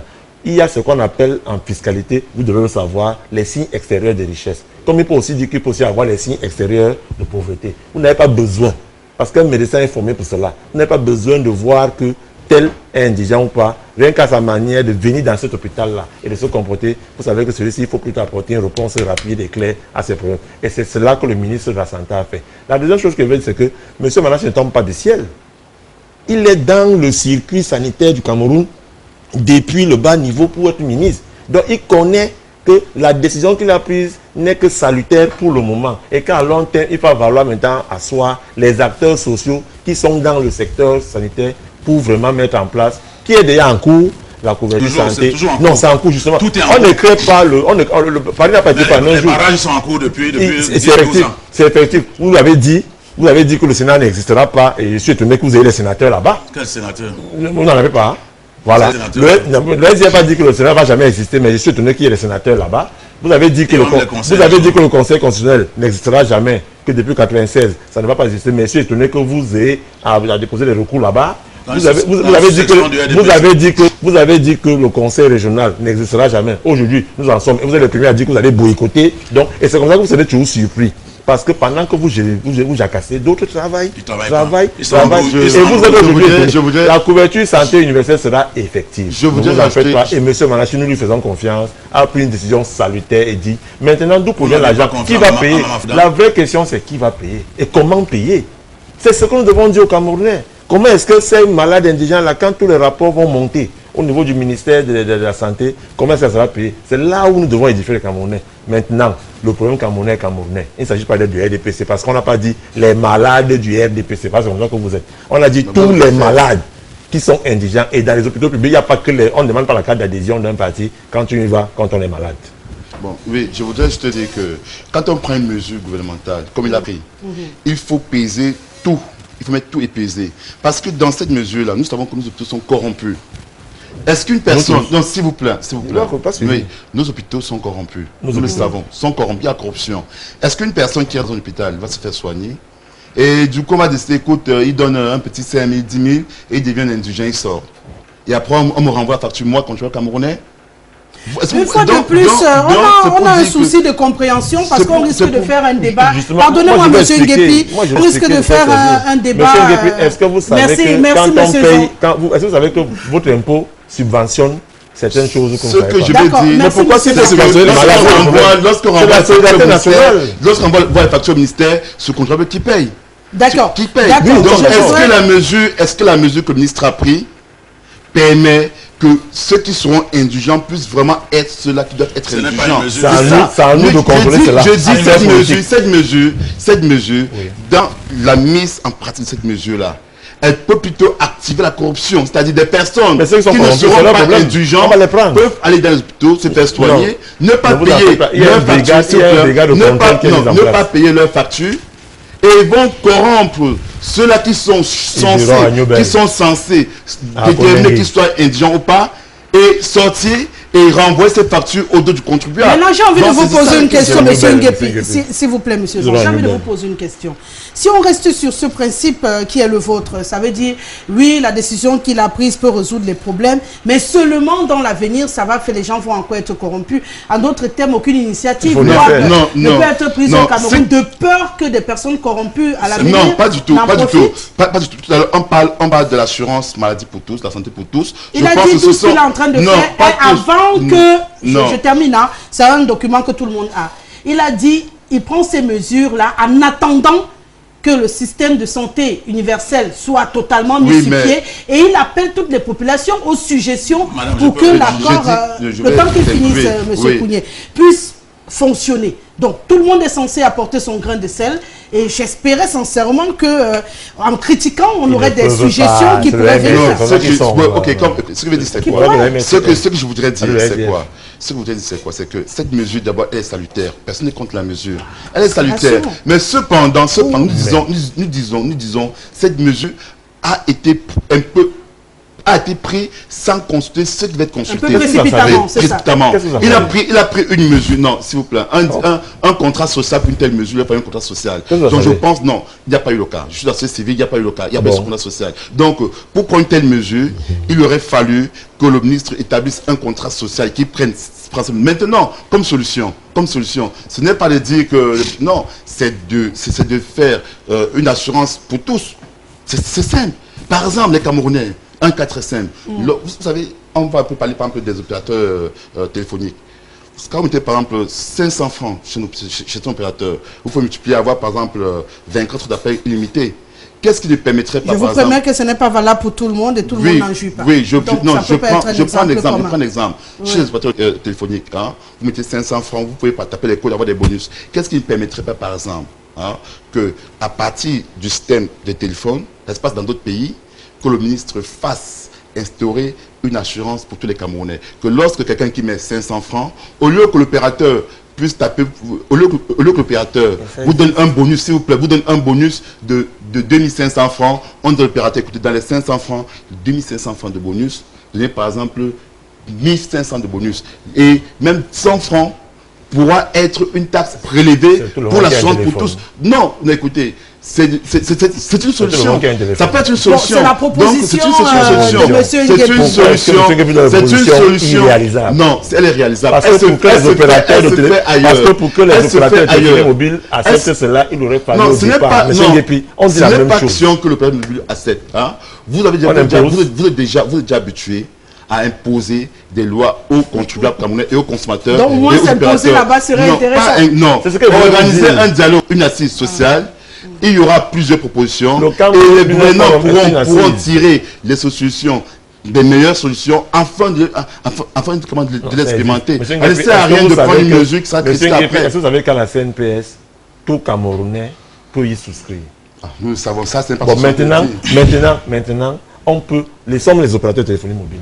La CNPS à elle seule, si tous les Camerounais y souscrivent, la CNPS à elle seule avec des retombées, que de prendre 17 milliards et aller refaire l'immeuble ministériel numéro 1. Ce qui est même une bonne chose, que cet argent pourrait aussi servir à gérer les différents frais de ces indigents-là. Parce que l'argent de la CNPS, c'est aussi notre argent. Vous êtes des chefs d'entreprise, je suppose. Qui paie à CNPS? Écoutez un peu. Non, il y a les charges patronales et les charges salariales des employés. Je souhaite donc que tous les Camerounais aillent ouvrir un compte à la CNPS. Et ils ne peuvent pas ouvrir également. Mais comme tu n'as pas de téléphone. Comme tu n'as pas de téléphone. D'accord. Monsieur Kouni. Voilà. Je voudrais dire que le commentaire sur ce que ce ministre a fait, pour moi, c'est une perte de temps. Pour moi, ce n'est pas une mesure, c'est une mesurette. D'accord. C'est une mesurette, Mesure, pouvoir, n'est-ce pas? Et encore? Et puis, ce qu'il dit devoir faire après sa mesurette, c'est la parole publique. Et nous savons ce que c'est que la parole publique au Cameroun. Son chef ne nous a pas du glissement l'autre jour, après nous avoir dit que le Cameroun sera après le jour dit. Et il y a des tas de promesses qu'il a faites. Et dès qu'il a fini de nous dire je vais. Et si on restait avec Manaouda Malachi? Lui, non, c'est la parole publique.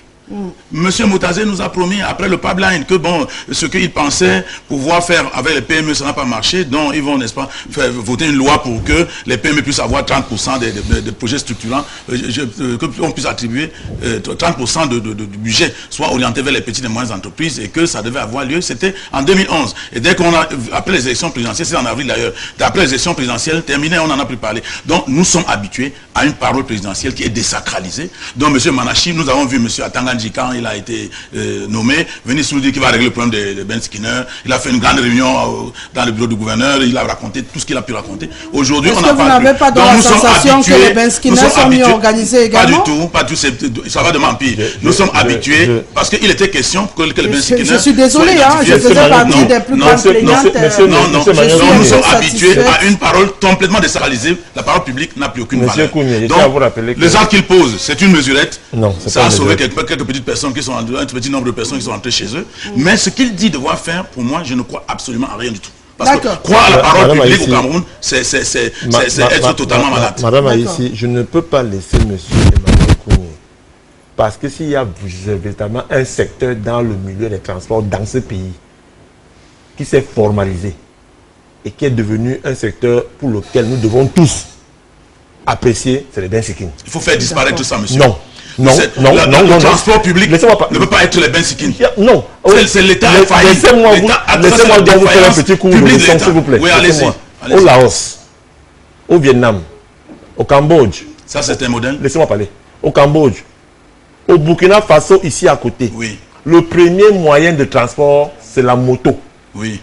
Ce que je dis, ce que j'ai l'habitude de dire, c'est la moto. C'est la moto. L'imitation est le fait social le plus élémentaire dans le monde.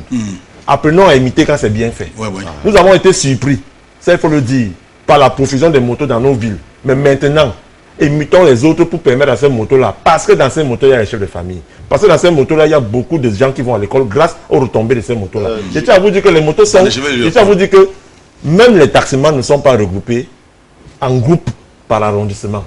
Les motos, comme vous voyez là, sont regroupées par groupe, par arrondissement. Vous avez ceux de la première qui ont à leur tête un chef, de la deuxième un chef, de la troisième un chef, de la quatrième un chef, de la cinquième un chef et de la sixième un chef.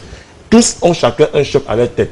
Et de plus en plus, ils tendent la main vers les sociétés nationales, privées, publiques, pour leur permettre de mieux s'organiser. En faisant quoi? En les aidant à payer les permis de conduire à leur offrant des chassis et des casques pour qu'ils soient différenciés. C'est de ça qu'il s'agit. Maintenant, quand il balance ce côté, je voudrais vous dire que M. Kounié,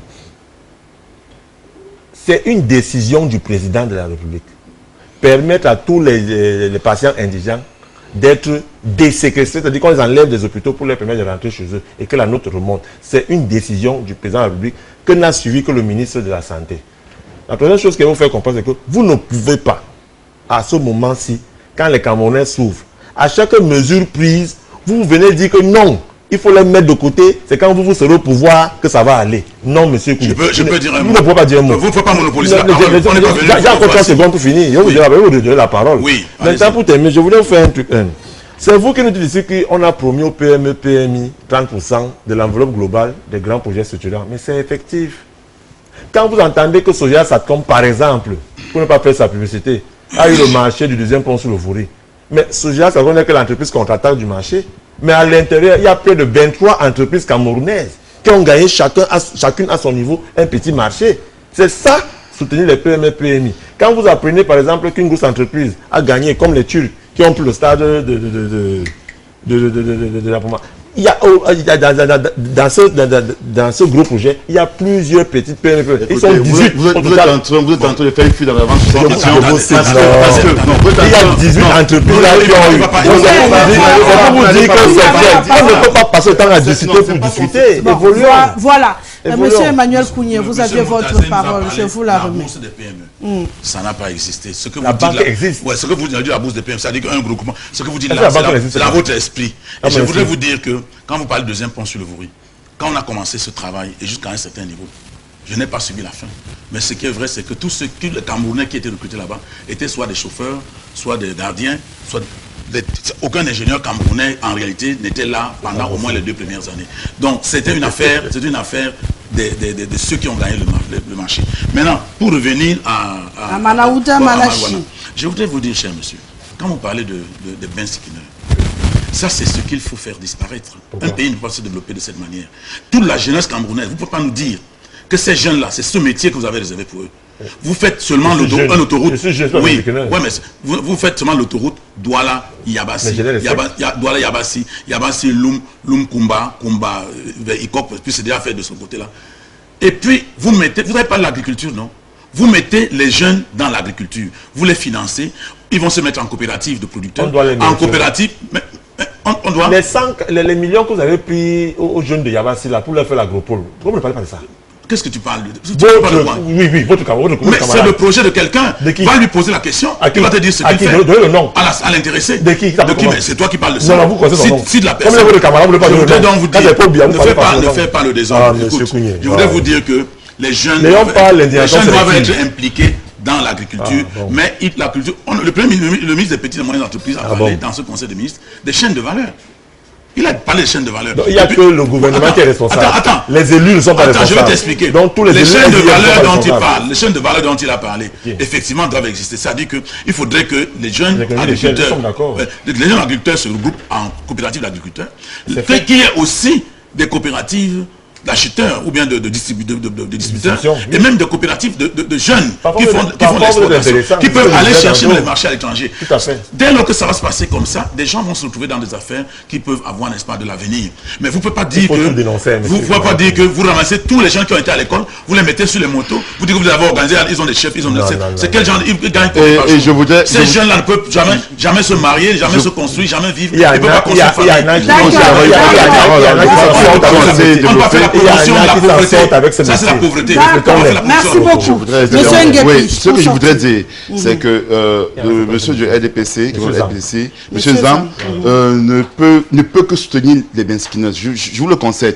Parce que c'est un métier dans lequel le président de la République, votre président du parti a bien dit qu'il a créé 500 000 emplois. Et nous comprenons que 500 000 emplois ont été créés à partir des Benskinas et là 500 000 emplois. Écoutez, ça a été créé à partir de ces Benskinas-là. Nous disons, dans la politique de transport, dans un État qui se respecte, ce sont les transports en commun qui sont priorisés. Ce n'est pas, s'il vous plaît, j'ai la parole. Vous me laissez, j'ai la parole, vous me laissez.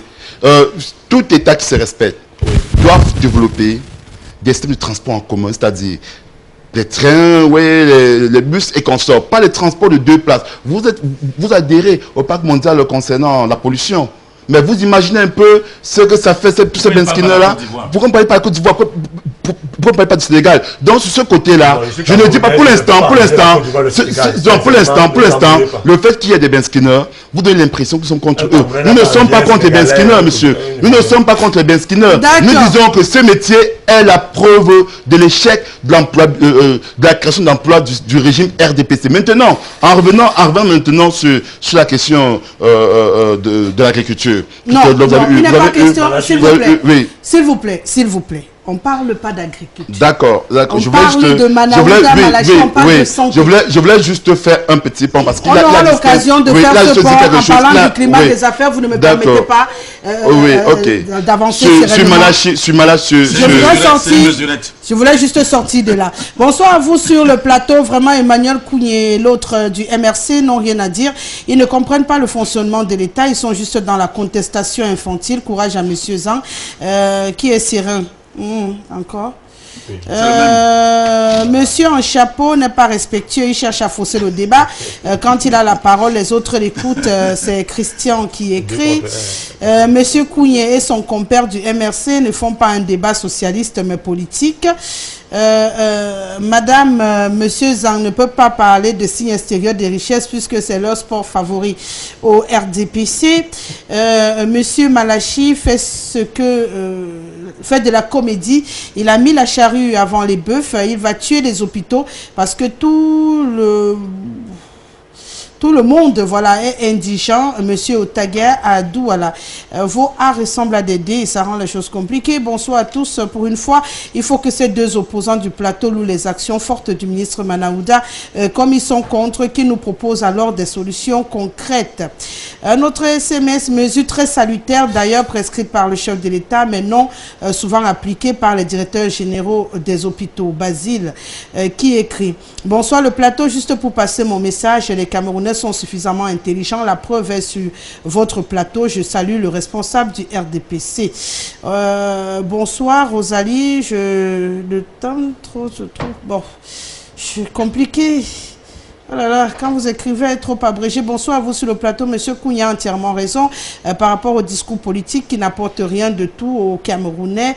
Et puis, la seule façon de traiter ce problème d'indigence séquestrée ou libérée est d'améliorer substantiellement le niveau de vie des Camerounais. Les indigents résiduels n'ayant pas accès direct au financement du mieux-être seront aidés par leurs proches et amis dont la situation aura été améliorée. Pierre de Bafoussam, une transition, on parle du climat des affaires.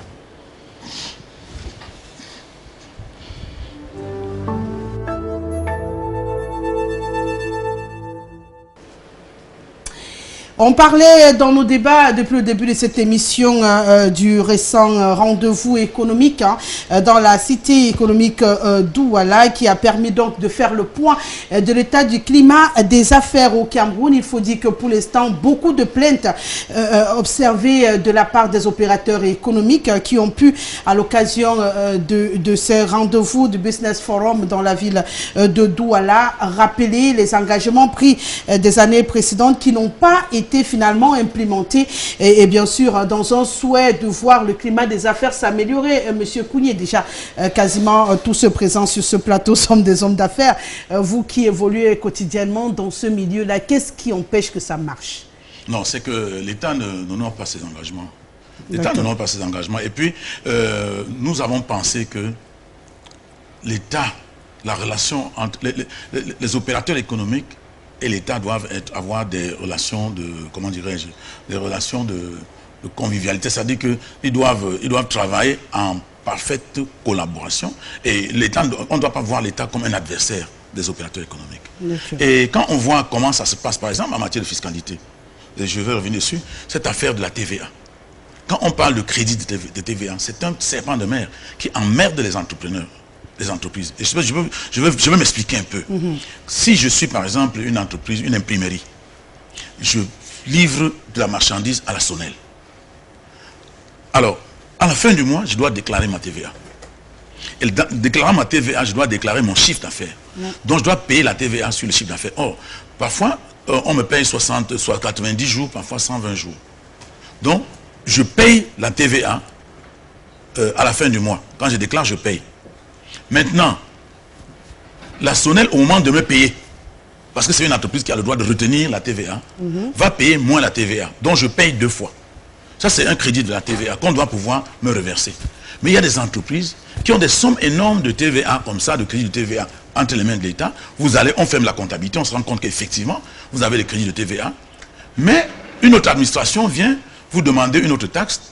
Vous avez peut-être 100 millions de TVA, je ne veux pas faire la publicité d'une entreprise, 100 millions de crédits de TVA, et un inspecteur des impôts vient sceller l'entreprise pour une dette de 10 millions.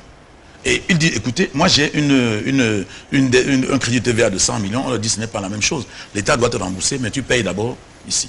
Or, moi je crois qu'il faudrait trouver une solution à cette affaire, parce que ça pourrit la vie des entreprises. Donc il y a beaucoup de choses qu'on doit pouvoir discuter, mais quand on vient faire le Cameroun Business Forum, c'est juste un truc protocolaire. On dit qu'il y a des ateliers. Effectivement, les gens font des ateliers avant, et puis on vient lire un discours, et puis après on fait un communiqué final et on s'en va. Non, le Cameroun Business Forum a été conçu au départ comme un cadre où les opérateurs économiques discutaient avec les autorités pour pouvoir poser leurs problèmes et pour pouvoir trouver des solutions. Donc cette affaire de climat des affaires est difficile à gérer. Et puis vous voyez, par exemple, on a parlé des cas de PME tout à l'heure. La dette des PME était évaluée à 560 milliards. Je crois que c'était en fin 2016. Le chef de l'État, dans son discours de décembre 2017, a dit que l'année 2018, ou pour l'année 2018, il demandait d'apurer. Le ministre Moutazé, quand il est arrivé, il a dit, écoutez, et il a raison, je ne peux pas directement commencer à payer parce que je ne sais pas quelle est la situation de cette dette. Donc on fait d'abord l'audit. Parce qu'il y avait des PME qui étaient déjà mortes, des PME agonissantes, des PME qui suivaient Clompin comme des PME. Donc on devait voir pour comment faire et par où commencer. L'ennui c'est que après le premier trimestre, il a fini son audit. Il a fait d'abord sortir un montant de, je crois, 9 milliards, quelque chose comme ça. Et à la fin d'année, il était à peine à 50 milliards pour une dette de 560 milliards. On en parle presque plus. Je ne sais pas s'ils sont encore en train de payer. Mais j'avoue que quand l'État fait cette rétention des fonds des petites et moyennes entreprises, si ce n'est pas des marchés fictifs, si c'est des vrais marchés où les gens ont travaillé, vous voyez que ça détruit comment le tissu des PME et puis ça paralyse l'économie. Donc l'État ne doit pas être la personne, c'est-à-dire que la structure qui tire l'économie vers le bas. Donc il faudrait, ce n'est pas parce que l'État a besoin d'argent que l'État doit se comporter de cette manière. Quand les gens ont des crédits de TVA, qu'on leur permet même d'aller payer la douane avec ça, c'est-à-dire qu'on leur donne des titres. Il va à la douane, il a peut-être 100 millions de crédits de TVA, il a 60 millions de marchandises à dédouaner, il donne ce document et puis on laisse sortir la marchandise. Non, on va vous dire, non, ça concerne les impôts, ça ne concerne pas la douane, ça concerne telle administration, ça ne nous concerne pas, on vient vous sceller, ça ne concerne pas la CNPS. Non, ce n'est pas. Quand ça se passe comme ça, c'est un peu de la triche. Et puis quand on fait une économie qui vit dans la triche est une économie qui ne peut pas prospérer. D'accord. Monsieur Nguépi, la même question, je vous la pose. Qu'est-ce qui empêche que ça fonctionne au Cameroun? En fait, quand vous parlez du climat d'affaires, moi je me dis que c'est une question politique. Vous allez m'excuser parce que c'est comme ça que je vois les choses. En économie, vous allez mettre tous les business plans que vous allez vouloir dans un État. Vous allez mettre tous les plans stratégiques économiques pour développer un État ou pour rendre l'État attractif. Si l'État de droit n'existe pas, ça ne marchera pas. Aujourd'hui au Cameroun, il faille que l'État comprenne que, au lieu qu'il passe le temps à organiser des forums et consorts, à chercher à attirer des investisseurs étrangers, ils doivent se reposer sur la diaspora camerounaise. Ils doivent se reposer sur la diaspora, car la diaspora camerounaise, ils ont des moyens conséquents. Je peux vous dire qu'au Cameroun, sur 10 entreprises créées au Cameroun, madame, 10 entreprises créées au Cameroun, 5 entreprises créées par diaspora, 5 entreprises créées par des Camerounais résidant au Cameroun, vous qui sont affiliés au JICAM, au ICAM et consorts, vous diront que 3 ans plus tard, sur les 5 entreprises créées par diaspora, 3 vont exister. Et sur les 5 entreprises créées par les Camerounais, juste une seule va exister. Donc 4 entreprises ne vont plus disparaître. Lorsqu'il y a eu ce business forum, pourquoi? Parce qu'en fait, lorsque l'État paye la dette intérieure, ça permet de relancer l'économie, ça permet à la PME camerounaise de revivre, d'avoir un nouveau souffle. Mais il s'avère qu'au Cameroun, la PME ne bénéficie absolument de rien. Un cas très simple, vous avez le marché du stade de Bolom-Sadi et du stade de Bapelépé qui a été confié à la même entreprise. La même entreprise, je crois, à hauteur de 23 milliards de francs, quelque chose de ce genre-là, par là. Alors, ce marché aurait pu être confié à 10 voire 15 entreprises. Donc, va-t-on nous dire que lorsqu'on confie un tel marché à une seule entreprise et que l'État paye même sa dette avec cette entreprise-là, est-ce qu'on est en train d'aider les entreprises camerounaises? Non. Donc, pour ce business forum qu'ils ont organisé, il était question pour moi, à mon avis, en tant que chef d'entreprise, c'est qu'on voulait voir, de dire à l'État, vous devez donner une place plus importante à l'industrie camerounaise et surtout à la PME camerounaise, car c'est la PME camerounaise qui crée de l'emploi. Vous devez arrêter de toujours de donner les marchés aux grandes entreprises qui ont déjà un chiffre d'affaires conséquent. Vous devez faire que, par exemple, le pont du Vrai qu'il a parlé tout à l'heure, qui a été confié à une entreprise que je n'aimais pas citer le nom, il sous-entend qu'il y a au moins 10-15 entreprises. Mais je suis désolé. Même que ces entreprises qui vont sous-traiter là-bas, c'est de gré à gré. Et ils ne sous-traitent pas au prix du marché. Entre-temps, la mécanique camerounaise, quand on donne à ces entreprises-là, on leur vend un sac de ciment à 16 000 francs. Mais lorsque les gars vont sous-traiter, ils vont sous-traiter un sac de ciment à combien? À 5 500 francs. Alors qu'à 5 000 francs, alors que dans le marché camerounais, le sac de ciment est à 4 800 francs. Donc l'entreprise qui vient sous-traiter déjà asphyxiée, elle ne peut même pas s'en sortir. Mais cependant, l'entreprise qui a pris le marché en amont a déjà fait une économie de 11 000 francs CFA. Donc, je crois que l'État doit essayer de revoir le climat d'affaires au Cameroun. L'État doit essayer de respecter ses engagements et l'État doit organiser des forums concernant la diaspora. Il faille que l'État cherche à capter la diaspora camerounaise. Ils ont des moyens, ils ont l'expertise. Lorsqu'on parle par exemple de transfert des technologies, ces gens sont à l'extérieur, ils travaillent dans les grandes entreprises. Ils peuvent revenir au Cameroun, investir, mais quelles sont les politiques qui sont mises en place pour leur permettre de revenir au Cameroun? Il n'y en a pas. On les traite juste d'opposants et on s'en va organiser des forums où les gens s'en vont manger, tout à l'heure, comme on l'a dit, des biscuits. Ils prennent même de l'eau importée, ils ne prennent même pas de l'eau forcément made in Cameroun. Donc il faut que les gens comprennent qu'on doit chercher à utiliser le made in Cameroun. Mais pour cela, l'État doit vraiment donner des marchés aux PME, à la PME camerounaise. D'accord, Monsieur Zan, même si à chaque fois que j'ai filmé ces séminaires-là, il y avait toujours l'eau du Cameroun sur la table. Monsieur Zan, ce que j'ai vu avec mes yeux. Je voulais dire à mon frère Nguépi que lors du Cameroun Business Forum, j'étais à la cérémonie d'ouverture, j'ai vu l'eau fabriquée par les entreprises camerounaises. Donc je ne voulais pas qu'on ait l'indignation. Je ne voulais pas qu'on ait l'indignation sélective. Je ne voulais pas qu'on ait l'indignation sélective. Je voudrais dire qu'il y a une sagesse gabonaise qui dit que celui qui a planté un arbre n'a pas vécu inutilement. Dans ce pays, nous avons un problème, un seul. Monsieur Paul Biya. Je sais, c'est pour vous. D'accord. Donc il ferait mieux de laisser d'autres Camerounais venir diriger et mieux nous diriger. C'est vous. Justement que les Camerounais l'ont choisi le 7 octobre passé.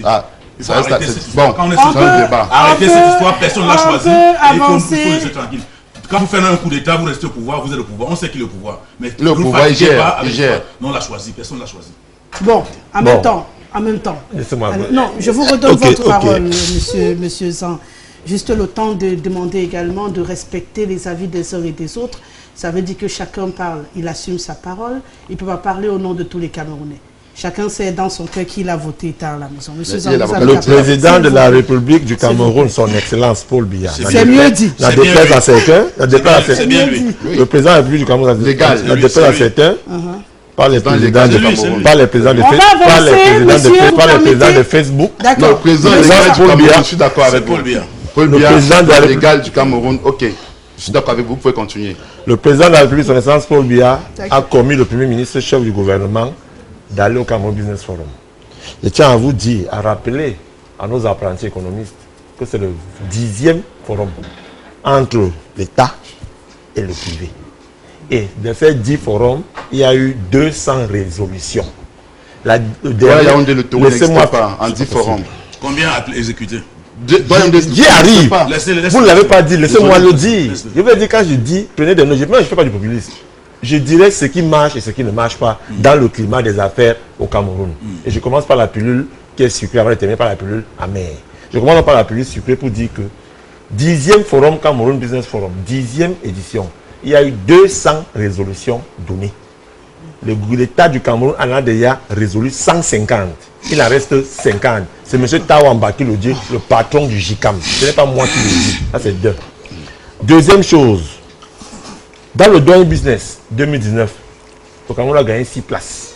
Le Doing Business, c'est ce document-là qui met en exergue. On le connaît déjà. Non, je le sais. Non, vous connaissez, une ne connaissent pas. Ma maman de Newberg qui vend le marché des beignets à l'école, qui a dit que mon fils, je vais te suivre, doit comprendre ce que ça veut dire. Le Cameroun a évolué. Troisième chose, dans le dernier journal Forbes, à moins que vous ne mettez en doute la crédibilité de Forbes, le Cameroun est classé dans le top 30 des pays qui ont une facilité d'affaires pour les investissements. Je dis bien Forbes, 27e dans le continent, le Cameroun. Ce n'est pas le Cameroun Tribune, ce n'est pas le RDPC, journal d'Action, RDPC. Laissez-moi évoluer. Ce n'est pas le ministère des Finances qui le dit, c'est le Forbes. Maintenant, je suis d'accord avec vous qu'il y a beaucoup de choses qui peuvent faire en sorte que le Cameroun quitte la 27e place pour la première place qui est occupée par l'île Maurice. Première chose, réduire la pression fiscale sur les PME, PMI. Oui, on peut le faire. Deuxième chose. Mais vous ne le faites pas. Vous, par contre, on a dit que c'est pas possible. Mais c'est bizarre, vous n'avez rien dit. Quand moi je dis, vous venez maintenant me prêter les mots. Laissez-moi évoluer, monsieur. Je suis Camerounais, je ne suis pas opposant, ni membre du parti au pouvoir. Là, c'est un Camerounais qui parle. C'est un Camerounais qui donne des résolutions et qui dit ce qu'il pense. Vous êtes membre du RDPC. Oui. Votre parole engage votre parti qui aux affaires, donc que de réduire, votre parti est en train d'augmenter. Donc vous devez reconnaître que c'est un échec. Monsieur Nguépi, écoutez, écoutez ce que je vous dis. Ne bavardez pas, il faut écouter. Je dis, il y a des freins, il y a des biais qui peuvent faire en sorte que ce climat soit plus amélioré. Je suis désolé pour vous. J'ai lu dans vos stars, quoi. Vos stars de Facebook qui pensent que ce qu'ils disent est la réalité. Que le fait d'avoir mis en prison, entre guillemets, un prisonnier politique, parce que c'est vous, il n'y a que de prisonniers politiques pour vous, fera en sorte que les investisseurs ne viendront plus investir, permettez-moi le pléonasme, dans ce pays. Mais je suis désolé de vous faire comprendre. Merci de reconnaître que c'était prisonnier politique. Non, j'ai dit entre guillemets, j'ai parlé en français. Pour vous, j'ai dit pour vous, entre guillemets, pour vous, fera en sorte que les investisseurs ne viendront plus au Cameroun. Mais c'est là où ils sont de plus en plus nombreux à vouloir investir dans ce pays. Peut-être vous ne le saviez pas, il y a un sommet Russie-Afrique qui arrive. Et le président Paul Biya a reçu une invitation de Vladimir Poutine pour s'y rendre. Et quand on sanctionne les personnalités de l'État, vous... Non, ça n'a rien à voir avec le climat des affaires. Ça veut donc dire que... Non. Ah, si, c'est influence. Désolé, c'est influence dans plein des affaires. Vous pouvez parler de climat d'affaires et dire que les gens vont venir... Monsieur Nguépi, est-ce que je peux parler? Lorsque ceux qui ont en charge la gestion de ce pays-là ont des sanctions. Jusqu'à présent, votre ami Boris Bertol, ça fait 8 ans qu'il dissèque le Panama Papers. Je n'ai pas encore vu le nom de Biya là-dedans. Donc depuis, il ne fait que chercher le nom de Paul Biya parmi les chefs d'État qui ont des fortunes ailleurs. On n'a pas encore vu. Ça fait 23 ans que vous cherchez le bien que Biya aurait quelque part dans le monde entier. On ne voit pas. Monsieur Nguépi, ce que je voudrais faire comprendre... Avançons. Mais il va me laisser parler. Ce que je voudrais faire comprendre, c'est que il y a le climat des affaires qui est apprécié des autres. Et ces autres-là veulent investir au Cameroun. La preuve, l'Agence française de développement a pratiquement sur 8 entreprises qui voulaient financer le barrage de Natigal. L'Agence française de développement a gagné le marché pour le financer. C'est dire que, sincèrement, des choses avant. La troisième phase de construction du port en eau profonde de Kribi a trouvé des preneurs. C'est des investissements. Deuxième chose, le troisième pont sur le Vouri a trouvé preneur. Quatrième chose, je peux vous citer encore un autre pont sur le Vouri. Qui ira mon nom, pour Bonamou Sadi. C'est fait, je vous le dis. Bon, je vous rappelle que le second, il a maintenant pour la diaspora camerounaise. C'est votre diaspora qui pense qu'il faut qu'un ami soit présent pour venir investir. Il y a d'autres Camerounais qui acceptent d'investir au Cameroun. Ils ne regardent pas pour le Maintenant, M. Kounia, vous avez la parole. Oui, je voudrais d'abord commencer par là où il a terminé. Il s'est arrêté. Le pont sur le pont. Je sais que vous n'aurez pas raté l'occasion. Le port de Kribi, quand nous on est assis, il ne faut pas nous parler des choses comme ça. Parce que vous ne pouvez pas prendre des centaines de milliards pour aller entrer dans du béton et passer le temps à le regarder. Ce truc a été mal conçu. Et aujourd'hui, ce port est inutile. D'ailleurs, j'ai suivi le directeur du port autonome de Douala qui nous a dit que le port de Kribi est très important pour le port, le port autonome de Douala parce que on peut faire des transbordements. C'est-à-dire que les grands bateaux peuvent rester à Kribi et puis les petits bateaux déchargent les marchandises pour venir à Douala. Comme si ça ne se faisait pas déjà avec le port, avec les bateaux qui restaient en attendant que je finisse par vous voir, M. Kounia, à l'écran. Je crois que s'agissant de la situation du Cameroun, qu'on dise que le Cameroun est 27e sur les 54 pays d'Afrique en matière de doing business. Moi, je ne pense pas que c'est un honneur. Quand vous parlez de l'île de Maurice, l'île Maurice ne produit pratiquement rien. L'île Maurice est le premier producteur de pull au vert. L'île Maurice ne produit pas le coton. L'île Maurice ne produit pas le coton. Mais l'île Maurice a choisi un créneau. On appelle ça la politique des créneaux. C'est-à-dire qu'ils importent tout. Et puis, le climat de l'île Maurice ne permet même pas de porter le pull au vert. Donc ils importent le coton, ils fabriquent des pullovers et à l'exportation, et ils sont perfectionnés dans cette affaire et sont devenus meilleurs producteurs du monde de pullovers. Voilà les gens qui travaillent. Et puis il faut dire que la diaspora, il n'y aura jamais de transfert de technologie, ça n'a jamais existé. On ne transfère pas la technologie. Il y a ce qu'on appelle l'intelligence économique ou bien l'intelligence technologique aujourd'hui, où c'est nos enfants qui sont à la diaspora, qui se retrouvent dans des entreprises, et en ce moment donc, nos représentations diplomatiques doivent se mettre à travailler et non pas à inaugurer le chrysanthème comme c'est le cas actuellement. Et les lister, savoir où est-ce qu'ils se trouvent, etc. La Chine a fait la même chose. Et connaître quels sont nos enfants qui travaillent dans le nucléaire, quels sont les travailleurs qui travaillent dans tel secteur, dans quel secteur. Rendre compte au pays afin qu'on puisse créer des passerelles pour permettre à ces enfants, une fois qu'ils ont acquis la technologie, de revenir vers le pays. Mais à défaut de quoi, on assiste à un tintamarre sans pareil, où les gens discutent dans tous les sens, où les gens bagarrent même dans les rues, etc. Non, moi je crois que... non, ça, tu vois les marches, les bagarres, tout ça, on ne peut pas développer... On a compris, hein. On ne marche pas pour rien. Qui marche? On ne marche pas pour rien. Là, on est dans un pays où quelqu'un va aux élections. Il nomme tout le conseil électoral. Il nomme tout le conseil constitutionnel. Il va aux élections. C'est tout à fait normal que les gens se... C'est sénateur dans le Nord-Ouest. Avec le même système. Avec le même système. Oui, mais nous avons fait ça pour exister. Ce n'est pas parce que ça... Avec le même système. Oui, on a fait cela pour exister. Vous avez fait de 2000 conseillers municipaux avec le même système. Toujours pour exister, ça ne sert pas. Nous savons qu'on va changer le Cameroun avec ça. Mais comme on a des amoureux de pouvoir, des mortels, c'est-à-dire des gens qui veulent mourir au pouvoir, bon, on ne va pas entrer dans la bagarre. Nous avons refusé la bagarre. Et vous avons laissé faire. Mais la nuit, c'est que vous conduisez le Cameroun vers le gouffre. Le DSCE, le document de stratégie pour la croissance des emplois, aujourd'hui, a complètement échoué. Non. Avec 3 programmes d'urgence qui sont superposés dessus. Rien à voir. D'ailleurs, le document, on l'a mis en œuvre en 2010. En 2016, on est entré en crise. Vous n'avez rien compris. Et à partir de 2016, c'est toi qui ne comprends pas. Tu n'es même pas capable de comprendre. Vous n'avez rien compris. En 2016, on est entré dans la crise. Vous avez endetté le Cameroun à un niveau. Non, la crise est arrivée en 2016. Dans le programme de votre candidat pour la présidentielle, oui. Comment allait-il financer ces grands projets? Ces grands projets? Oui. Dites au Camerounais, non. Les grands projets de votre candidat à la présidentielle. Oui. Il a dit qu'il allait prendre l'argent où? Pour vous, les IF, et pour vous, le MSI. Il a dit vous le prenez où? Non, laissez-moi. Justement, vous le prenez là, vous deviez aussi prendre, mais vous nous critiquez. C'est ça le problème. Ne vous critiquez pas. M. Kamto a dit qu'il allait prendre sur les places financières internationales. Non, donc il n'avait pas l'argent dans les bourses. Il allait spéculer l'argent des Camerounais. Non, laisse-moi te dire. Paul Biya fait la même chose, mais avec les partenaires, vous trouvez que non. ne fait pas la même chose. Donc, qu'est-ce que M. Ochi allait faire? Non, c'est Paul Biya. On sait ce qu'il fait. Depuis la fin, il ne fait rien. Il ne fait rien. Il achète l'argent des autres. Il ne fait rien. Qu'est-ce que M. Ochi allait faire étant président de la République pour financer les grands projets qu'il allait mettre en place pour le Cameroun? Si nous avons les grands projets, si vous aviez le pouvoir, nous avons le pouvoir. Il allait prendre l'argent où? Les grands projets déjà, il allait prendre l'argent nous allons les financer uniquement avec les prêts concessionnels qu'on prend à zéro. Laissez les gros mots. Prêts concessionnels, c'est quoi? C'est les prêts de la Banque mondiale et du Fonds monétaire. Et Paul n'a pas l'argent où? Paul Biya va acheter les eurobonds sur la place à 9%. C'est pas possible. À 9%. Mais monsieur Kouya, est-ce que vous écoutez? Je ne te demande pas. Peut-être tu devez aussi peut-être avoir là-bas. Non, pas. Le jeu pas avec les mots. Le jeu pas avec les mots. L'argent. Ministre Paul Biya fait les emplois obligataires. Laisse-moi. Il fait l'émission des bons de trésor. Mais justement, c'est l'épargne nationale qui consulte. On ne finance pas, c'est à 5, quelque chose pour ça. On ne finance pas les projets structurants. Je croyais que vous allez sortir une formule. Je croyais que vous allez sortir une formule miracle. Laisse-moi financer les projets. Alors que vous faites Paul Biya allait faire. Non, laisse-moi finir. Paul Biya ne fait pas pareil. Je te dis donc que nous, on devait financer les projets. La première source de financement devait être les prêts concessionnels. Les prêts concessionnels. Non, pas l'argent quelque part. Attends, écoute-moi. Non, moi je comprends. J'ai fait économie. Dites à un Camerounais qui ne comprenne pas. Les prêts concessionnels, c'est les Banque mondiale du Fonds monétaire international que nous prenons à 0% de taux d'intérêt. Paul Biya lui prend les prêts. À 150% de taux d'intérêt. Prend les prêts. Il achète. Pourquoi? Parce que Ochi est très beau. On a lui donné ça à 0%. Parce que Biya est tout le monde à 0%. C'est au Cameroun. Même au Cameroun. Mais l'ennui, c'est que les Camerounais ont volé tout l'argent que la Banque mondiale donne. Mais finalement, c'est la même chose. Ils sont la même chose.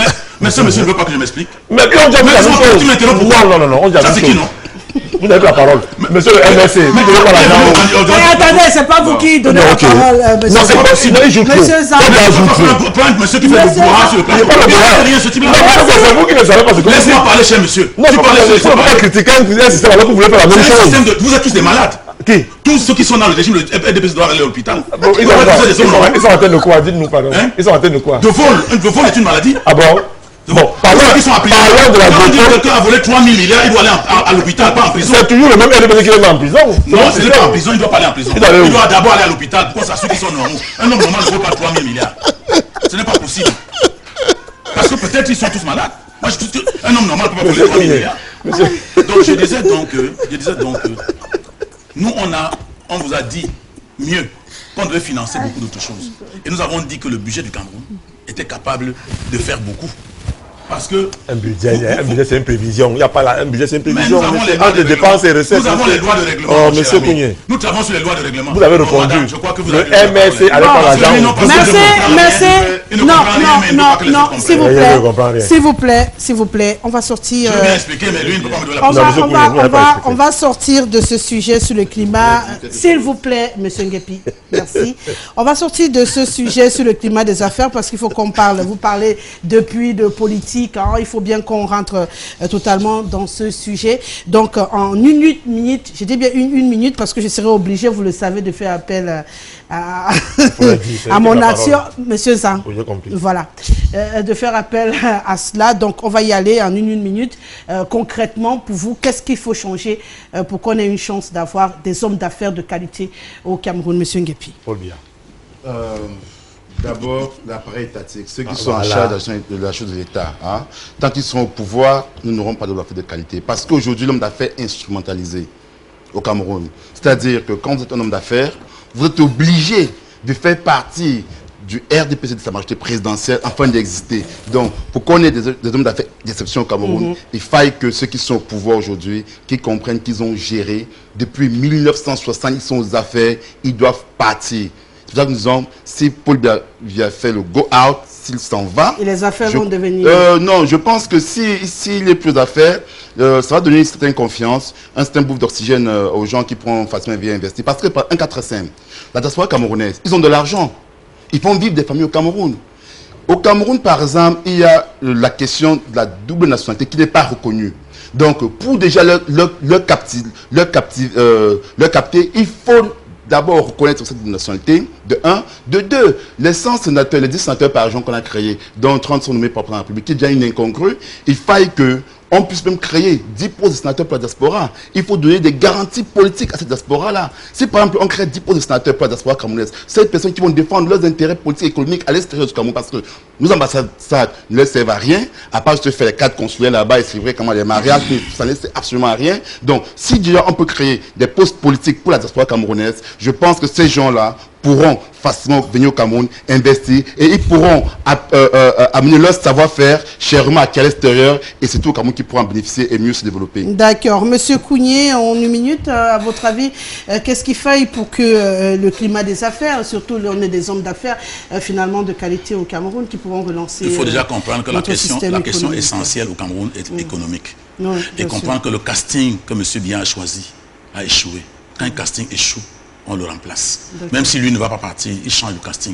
Vous n'allez pas prendre quelqu'un au ministère de Finances, envoyer au ministère du Plan, prendre celui du ministère du Plan, envoyer au ministère de Finances, passer toute votre vie à les permuter, et pendant ce temps, les gens endettent le Cameroun au point que le pays se trouve avec un budget de 4 000 milliards, avec 1 000 milliards de services de la dette. C'est-à-dire que 20% de notre budget paye la dette. Il faut comprendre que ce casting-là n'est pas le bon. Et puis, il faut que sur le plan politique, qu'on essaye de faire des choses normales. Je prends un exemple. Je ne sais pas si le temps va nous permettre, peut-être qu'on va parler de ça après. Vous voulez parler des élections régionales? Non, rassurez-vous, on en vient tout à l'heure aux élections. Donc, s'il s'agit tout simplement du climat des affaires, il faudrait donc changer le casting. Il faudrait que les goulots d'étranglement, comme ce que je viens d'expliquer tout à l'heure, s'agissant, n'est-ce pas, de la TVA. Il y a beaucoup de cas comme ça, de petits cas comme ça, qui sont des choses qui paralysent complètement l'activité économique. C'est-à-dire que les entrepreneurs se trouvent en train de payer la même taxe 2 fois. Et le principe, c'est qu'on leur retrocède ça, qu'on leur restitue cela. Et le processus de restitution est presque impossible, disons très difficile.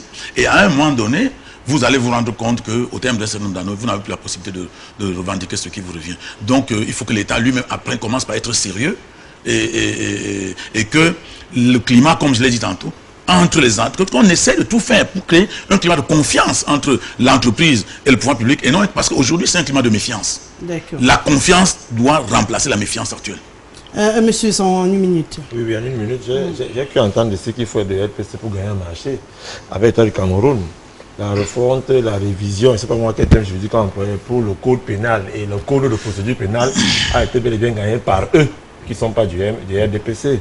l'agropole de Yaba, si je reviens dessus, a été gagné par eux qui ne sont pas du RDPC. Non. Qu'on arrête d'assumer les Camerounais et qu'on sache que la politique, c'est la politique. Et que quand il faut parler de quelque chose de social qui engage le débit de la nation, nous devons être objectifs. Et notre objectif, c'est reconnaître ce qui a été fait.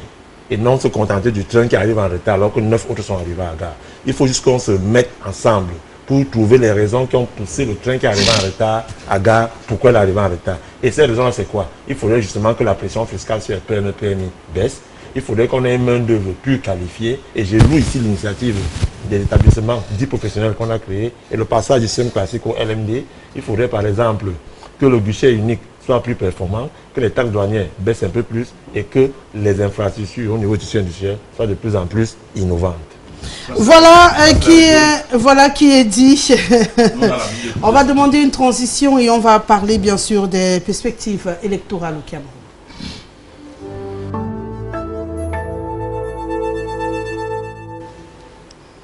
Nous le disions au début de ce programme que bien sûr l'année 2019 s'annonce une année électorale qui sera très courue entre les élections régionales, les municipales et les législatives. Le peuple camerounais aura fort à faire au cours de cette année 2019. Mais il faut dire, Monsieur Kounié, que les débats vont bon train déjà autour des prémices même de ces élections, les contestations qui s'élèvent déjà alors que l'on annonce ces élections et que le projet de loi a été déposé au Parlement camerounais, d'ailleurs, qui sera débattu ce lundi.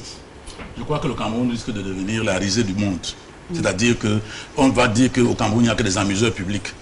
Parce qu'on ne peut pas comprendre que des hommes normaux, qui ont leur sain sens, qui sont en santé, qui sont bien portants, on les voit, ils sont même très élégants et tout ça, écrivent de la connerie pour mettre à l'Assemblée nationale.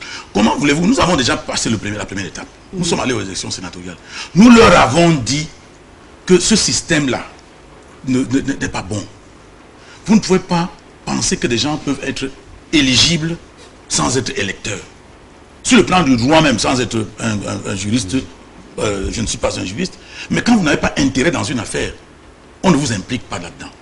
On est allé aux élections sénatoriales déjà. Les candidats aux sénatoriales n'étaient pas des conseillers municipaux. Mais ils sont les candidats et les conseillers municipaux viennent les voter. Ça n'a aucun sens.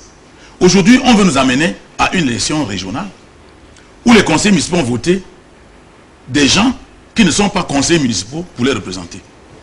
Ça ne se fait nulle part, ça n'a même pas de sens. Parce que si vous êtes... Parce que le Sénat, par exemple, c'est l'Assemblée des collectivités territoriales. C'est-à-dire qu'eux défendent les intérêts des collectivités territoriales en priorité dans ces chambres. Mais eux-mêmes, vous ne verrez même pas un sénateur assister à une réunion d'un conseil municipal. Ça veut dire qu'on les met là, juste pour qu'on dise, comme a dit M. Zan tout à l'heure, n'est-ce pas, voilà, il y a le Sénat, n'est-ce pas, on va en train de faire les régionales. Maintenant, on va aller nous faire présenter les régionales avec des gens qui vont sortir du quartier, dont on ne sait où, ils vont être des conseillers régionaux. Ils ne connaissent, et les conseillers municipaux doivent venir les voter, alors qu'ils ne connaissent rien, n'est-ce pas, des collectivités territoriales. Voilà. Donc, nous pensons que ces élections-là, cette loi, il faut la mettre à côté. Et ces élections, il faut la stopper, que M. Biya, une fois au moins, essaye d'être un peu correct, parce que ce qu'on veut faire encore une fois de plus, là, nous allons avoir des assemblées telles que, s'il y a un autre pouvoir, il faut d'abord dissoudre tout. D'accord. Parce qu'on ne peut pas vivre dans un environnement aussi bancal infiniment. D'accord. Je vais revenir à vous tout à l'heure, hein, pour ce qui pour vous devrait être logique. Le temps de rappeler simplement que vous connaissez la règle du jeu à ce niveau du débat. Je le dis surtout pour M. Nguepi qui vient pour la première fois sur ce plateau. C'est 1 minute à chaque prise de parole. Après, on passe à l'autre pour qu'on fasse le maximum de tours. Sinon, après, je suis obligé de vous interrompre. Monsieur Zan, par rapport à ces élections. Bon, je voulais d'abord rappeler à M. Kounié que le sénateur Claude Kemayou assiste à tous les conseils municipaux de Douala 2e. Il assiste. Et s'il assiste, je pense que les autres le font dans leurs circonscriptions respectives. Donc il ne faudrait pas qu'on ait des procès d'intention. La deuxième chose, je voulais dire à M. Emmanuel Kounié que c'est normal qu'il pleure. C'est normal qu'il pleure. Parce qu'ils étaient les premiers à critiquer la mise en place de ces structures étatiques, de ces entités nationales qui devaient concourir à la manifestation effective de la décentralisation. Il y avait déjà la première collectivité territoriale qui était la mairie. Il fallait maintenant le Sénat. Il y a le conseil constitutionnel qui devait maintenant de manière juridique venir réformer tout ça. Et enfin, les conseils régionaux. Ils devaient être prêts à tout moment, à savoir qu'on allait convoquer le corps électoral pour les élections du conseil régional. Ce qui fait là, c'est des pleurs. Maintenant, pour finir, je ne voudrais pas qu'on prenne les Camerounais comme des moutons, comme quelqu'un l'avait dit, comme des moutons. Il va se reconnaître. Je ne voudrais pas qu'on prenne les Camerounais comme des moutons. Que le Camerounais qui est électeur, ce n'est pas le Camerounais lambda, c'est le conseiller municipal, ne vote pas pour le parti. Il vote pour un projet de société et pour un avenir, pour l'avenir de son pays. Donc, comme les sénateurs SDF ont eu la majorité au niveau du Nord-Ouest, avec une écrasante majorité d'électeurs qui viennent du RDPC, autant ils peuvent aussi faire pareil lors de ces régionales. Parce que c'est de ça qu'il s'agit. D'accord, M. Nguepi. Oui, je vais d'abord dire que la position de MSC, c'est que nous, les clés suivi des discours qui ont été faits, exemple, MSC n'ira pas à ces élections régionales.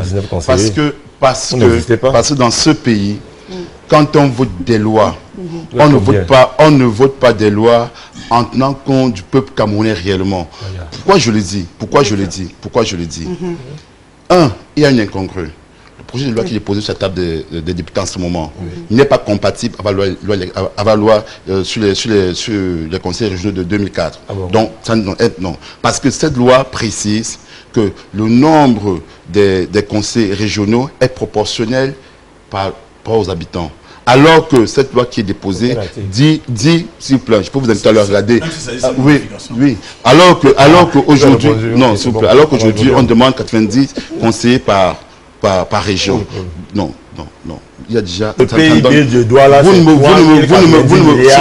3 s'il vous plaît. Est-ce qu'il y a plus de conseillers à Douala qu'ailleurs? Vous ne coupez pas. Parce qu'on ne peut pas comprendre qu'une ville, comme par exemple, une province, comme par exemple une région, comme le Nord, qui a par exemple 3 millions d'habitants, se retrouve avec 90 conseillers, alors que l'Est a 800 000 à 900 000 habitants. Vous pouvez comprendre que le littoral qui produit 3 000 milliards de francs, c'est pas du PIB. Ce que je voudrais dire, c'est quoi? C'est que il aurait fallu qu'on aille d'abord aux élections locales, et au sorti de ces élections locales, qu'on puisse aller au régional. Parce que vous êtes en train, vous ne parlez pas du SDF malheureusement, ils ont, donc RDPC, donc vous ne pouvez pas aller faire qu'un conseiller municipal qui a été élu, donc, le président de la République, M. Paul Biya, qui a la légalité de pouvoir prolonger le mandat d'un an. Il a la légalité. Non, il a de le faire. Il a fait. Mais je n'ai vu aucun conseiller démissionnaire.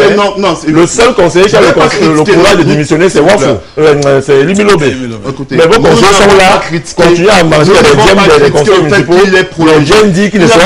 Il a prolongé le mandat. Mais ce que nous critiquons, c'est que ce mandat qui a été prolongé là, ces personnes, la conscience est claire, ces personnes qui vont être élues, ils sont élus par des conseils qui sont plutôt qui sont légaux et non légitimes, parce que le conseil municipal n'est pas légitime, les conseillers sont pas légaux, c'est le conseil régional et tire sa légitimité à partir du conseil qui le vote. Mais lorsque le mandat du conseiller est prolongé, il devient légal. Mais comment va-t-il rendre légitime un conseiller régional et que 4 mois plus tard, parce que là... Donnez-moi le nom d'un conseiller municipal du MSC qui a démissionné. La question n'est pas c'est la limite de la discussion à cette heure-ci. Oui, je voudrais simplement dire que, s'agissant de ces élections, il faudrait que tous les partis politiques... Permettez, c'est après une minute que vous avez le référentiel de M. Biya est un référentiel faux. Et quand vous êtes dans un référentiel, quand vous avez un mauvais référentiel faux, il a ses règles, ses mauvaises règles. Soit on essaie de bousculer le référentiel et le détruire, soit on y est, et fatalement, on va être obligé d'utiliser les mauvaises lois, parce que toutes ces lois, parce que les gens nous disent pourquoi vous allez aux élections. Mais si il y a eu une élection, nous ne sommes pas allés. Nous, on a dit qu'on est sorti de la tripartite, on n'a pas regretté la tripartite. Il y avait des règles, on a dit on mettait telle institution en marche avant d'aller aux élections. Dès qu'on sort de la tripartite, M. Biya, qui est toujours tricheur, se rend compte que là, il n'y a plus de ville monte et il dit je vais aux élections législatives et ceux qui vont aller, j'aime 500 on millions. n'apprend pas un 500 Dieu millions. fait les Et maintenant, non, lui ne fait que la politique. Et puis, c'est un politicien. Oui, effectivement, c'est un maître. Bien sûr. Je suis obligé de vous dire que c'est un maître dans ce domaine-là. Il y a le cynisme, il y a la triche, il y a tout ce que vous voulez là-dedans. Et il sait bien manipuler cela. Et puis, nous avons dit, nous voulons que ces règles soient mises en place. On n'est pas allé. Les Bello Bouba sont allés avec l'UNDP, allés avec MDR et tout ça. Ils ont eu la majorité. Nous avons attendu 5 ans. Et à ce moment-là, tout le monde disait que c'est l'UNDP qui est le parti le plus important. Et nous voulons parler, on dit, parce que nos militants ont voté pour l'UNDP. On nous dit, on ne vous voit pas, machin, tout ça. Nous étions obligés de prendre une décision sur laquelle, quel que soit le contexte, on va aux élections. Mais dans le contexte actuel, où on a introduit encore la crise sécuritaire, où on tire sur les gens dans tous les sens, dans le nord-ouest et au sud-ouest, et où c'est notre bastion, il y a des interrogations qui se sont formulées au dernier NEC. Et allons-nous aller aux élections? Jusqu'à présent, on s'interroge. Voilà. Monsieur Zan. Le SDF ira aux élections. Vous parlez au nom de la surenchère. de la surenchère politique. Et c'est là où je reconnais en eux quand même l'excellent second du grand maître qui est Paul Biya. Oui. Et monsieur connaissez qu'ils font ce qu'on appelle un peu petit chantage là. Il faut que le président de la République comprenne que le SDF est là. Le SDF, monsieur Kouye, je continue à le dire, vous avez commis l'exploit d'avoir les 7 sénateurs du Nord-Ouest avec un collège électoral obèse du RDP. Non, il n'est pas obèse. La différence est réduite et nous avons gagné avec une ou deux voix. Mais vous avez gagné quand même. C'est pour vous dire que même au conseil régional, il peut arriver que les conseils... Nous n'avons pas besoin d'une région, nous avons besoin de 10 régions. Mais c'est que vous nous confier dans une avec des gens qui ont volé les élections partout et qui vont prendre 9 régions. Nous voulons avoir 10 régions. Vous pouvez les avoir, ces 10 régions. Si vous continuez vraiment à ne plus faire la politique politicienne, si le SDF revient ce parti-là qui pose les vrais problèmes des Camerounais, qui est porteur du message des Camerounais, comme le RDPC, pas comme un certain parti-là qui, bon, soit, monsieur, et puis je vous comprends, le conseil régional c'est pour les grands, laissez-nous faire, on verra après. Oui, pour les grands bandits, en parenthèse, pour ceux-là qui sont habitués à l'élection, pour ceux-là qui sont habitués à aller faire que lors de l'élection française, quand on donne les résultats, la Cour constitutionnelle, quand on totalise, ça fait 104%. Voilà, c'est pour le conseil constitutionnel. La décision de ce côté-là, je suis, oui, d'accord, ça fait 104%. En 2004, ça fait 104%. Donc pour ceux-là, c'est la Cour des grands, c'est la Cour des grands bandits, c'est la Cour des conseils.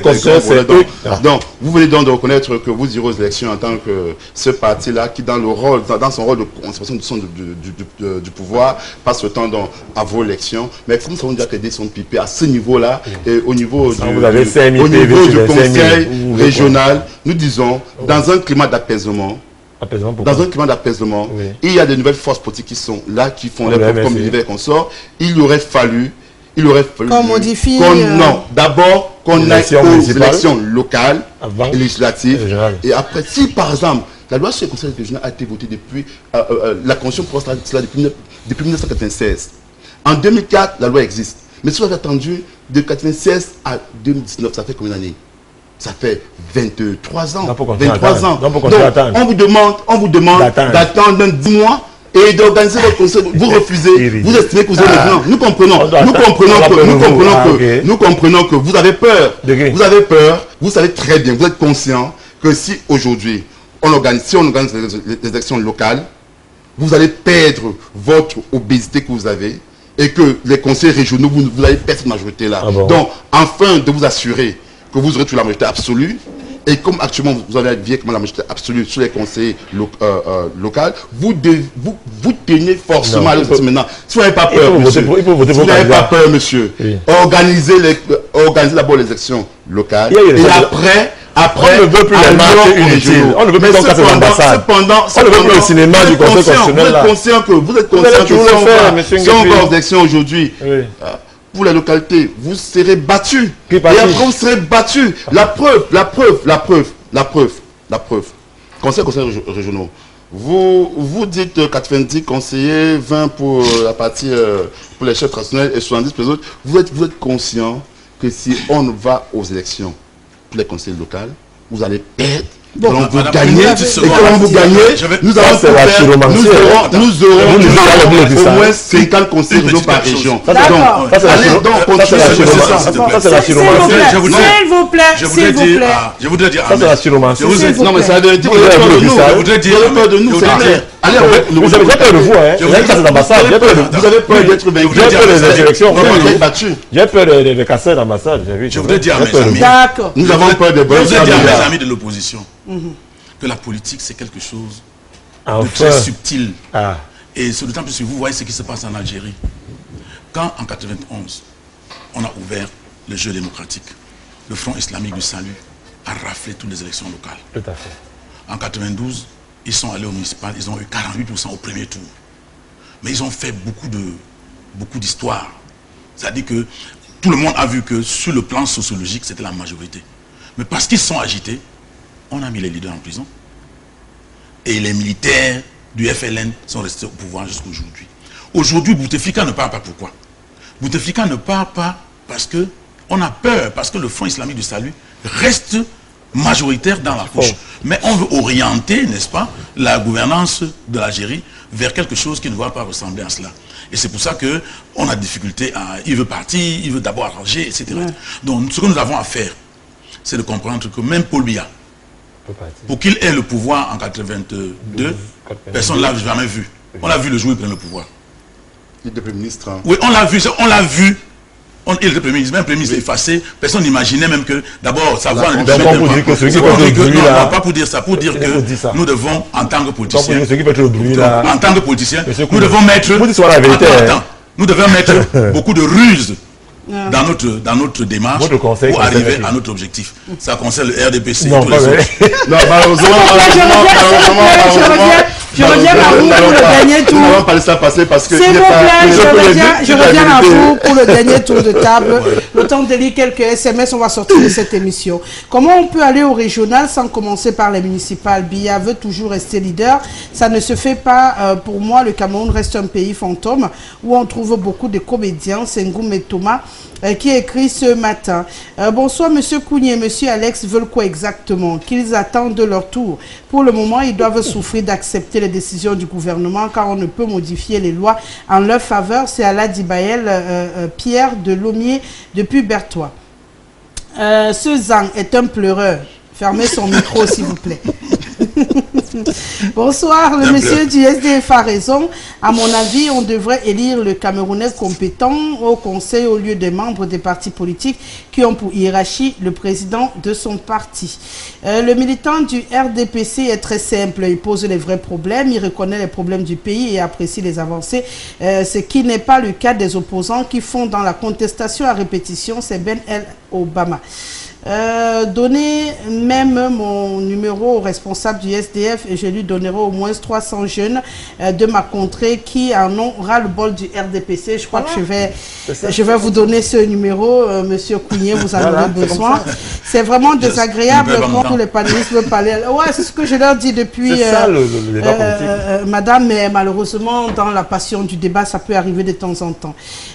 Bonsoir au panel. Le gouvernement remplit nos marchés de produits étrangers et tue le marché local.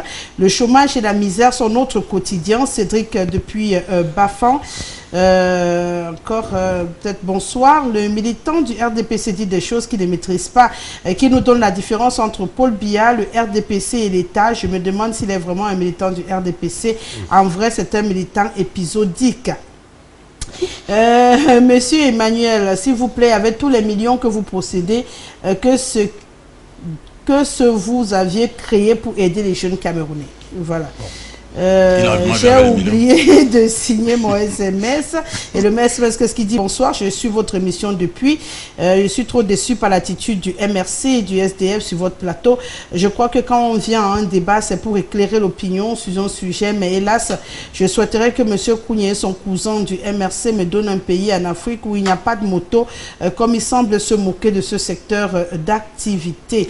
Bonsoir, madame. Je suis surpris par les propos du représentant du RDPC. Il parle des recommandations qui n'ont jamais été appliquées. C'est le même Tawamba qui fustigeait au forum les tares qui minent le climat des affaires au Cameroun.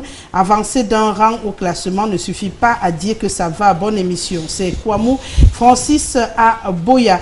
Les partis d'opposition, oh là là, quand c'est hyper long comme ça, aiment bien critiquer. Je l'accorde, le parti au pouvoir, mais apprenez aussi à laisser les autres défendre leurs idéaux. Vous combattez la dictature, mais vous étouffez les prises de parole. Je ne suis d'aucun parti politique, je relève les défauts des uns et des autres. Monsieur Zan, merci pour votre charisme. Je vous le concède que l'État ne reste pas sur les mots, qu'il facilite l'investissement national afin de créer des emplois, car on tergiverse énormément. La diaspora doit aussi éviter de tout politiser s'ils veulent investir, qu'ils viennent rencontrer les personnes ressources et débattre et trouver des solutions, car entre-temps, c'est le peuple qui souffre. Merci. On va s'arrêter là pour cet après-midi, pour sortir. Qu'est-ce qu'on retient, M. Kouni?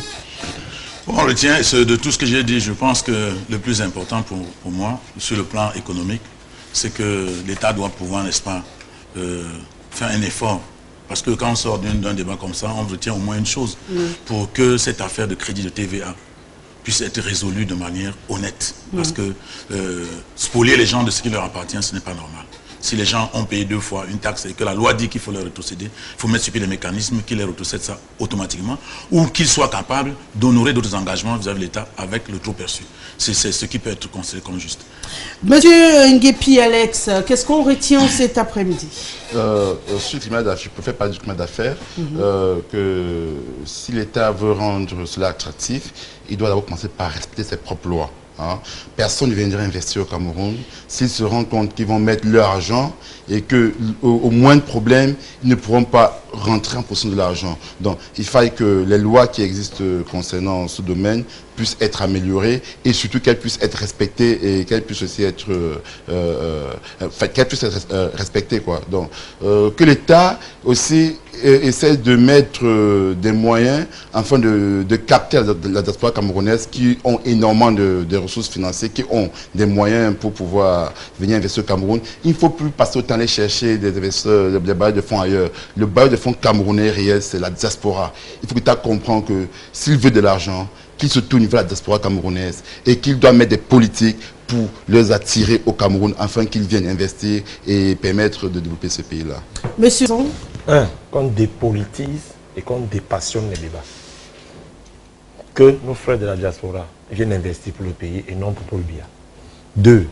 Que les parents se réapproprient l'éducation de leurs enfants pour qu'on évite désormais ce genre de scène qu'on a vécu hier.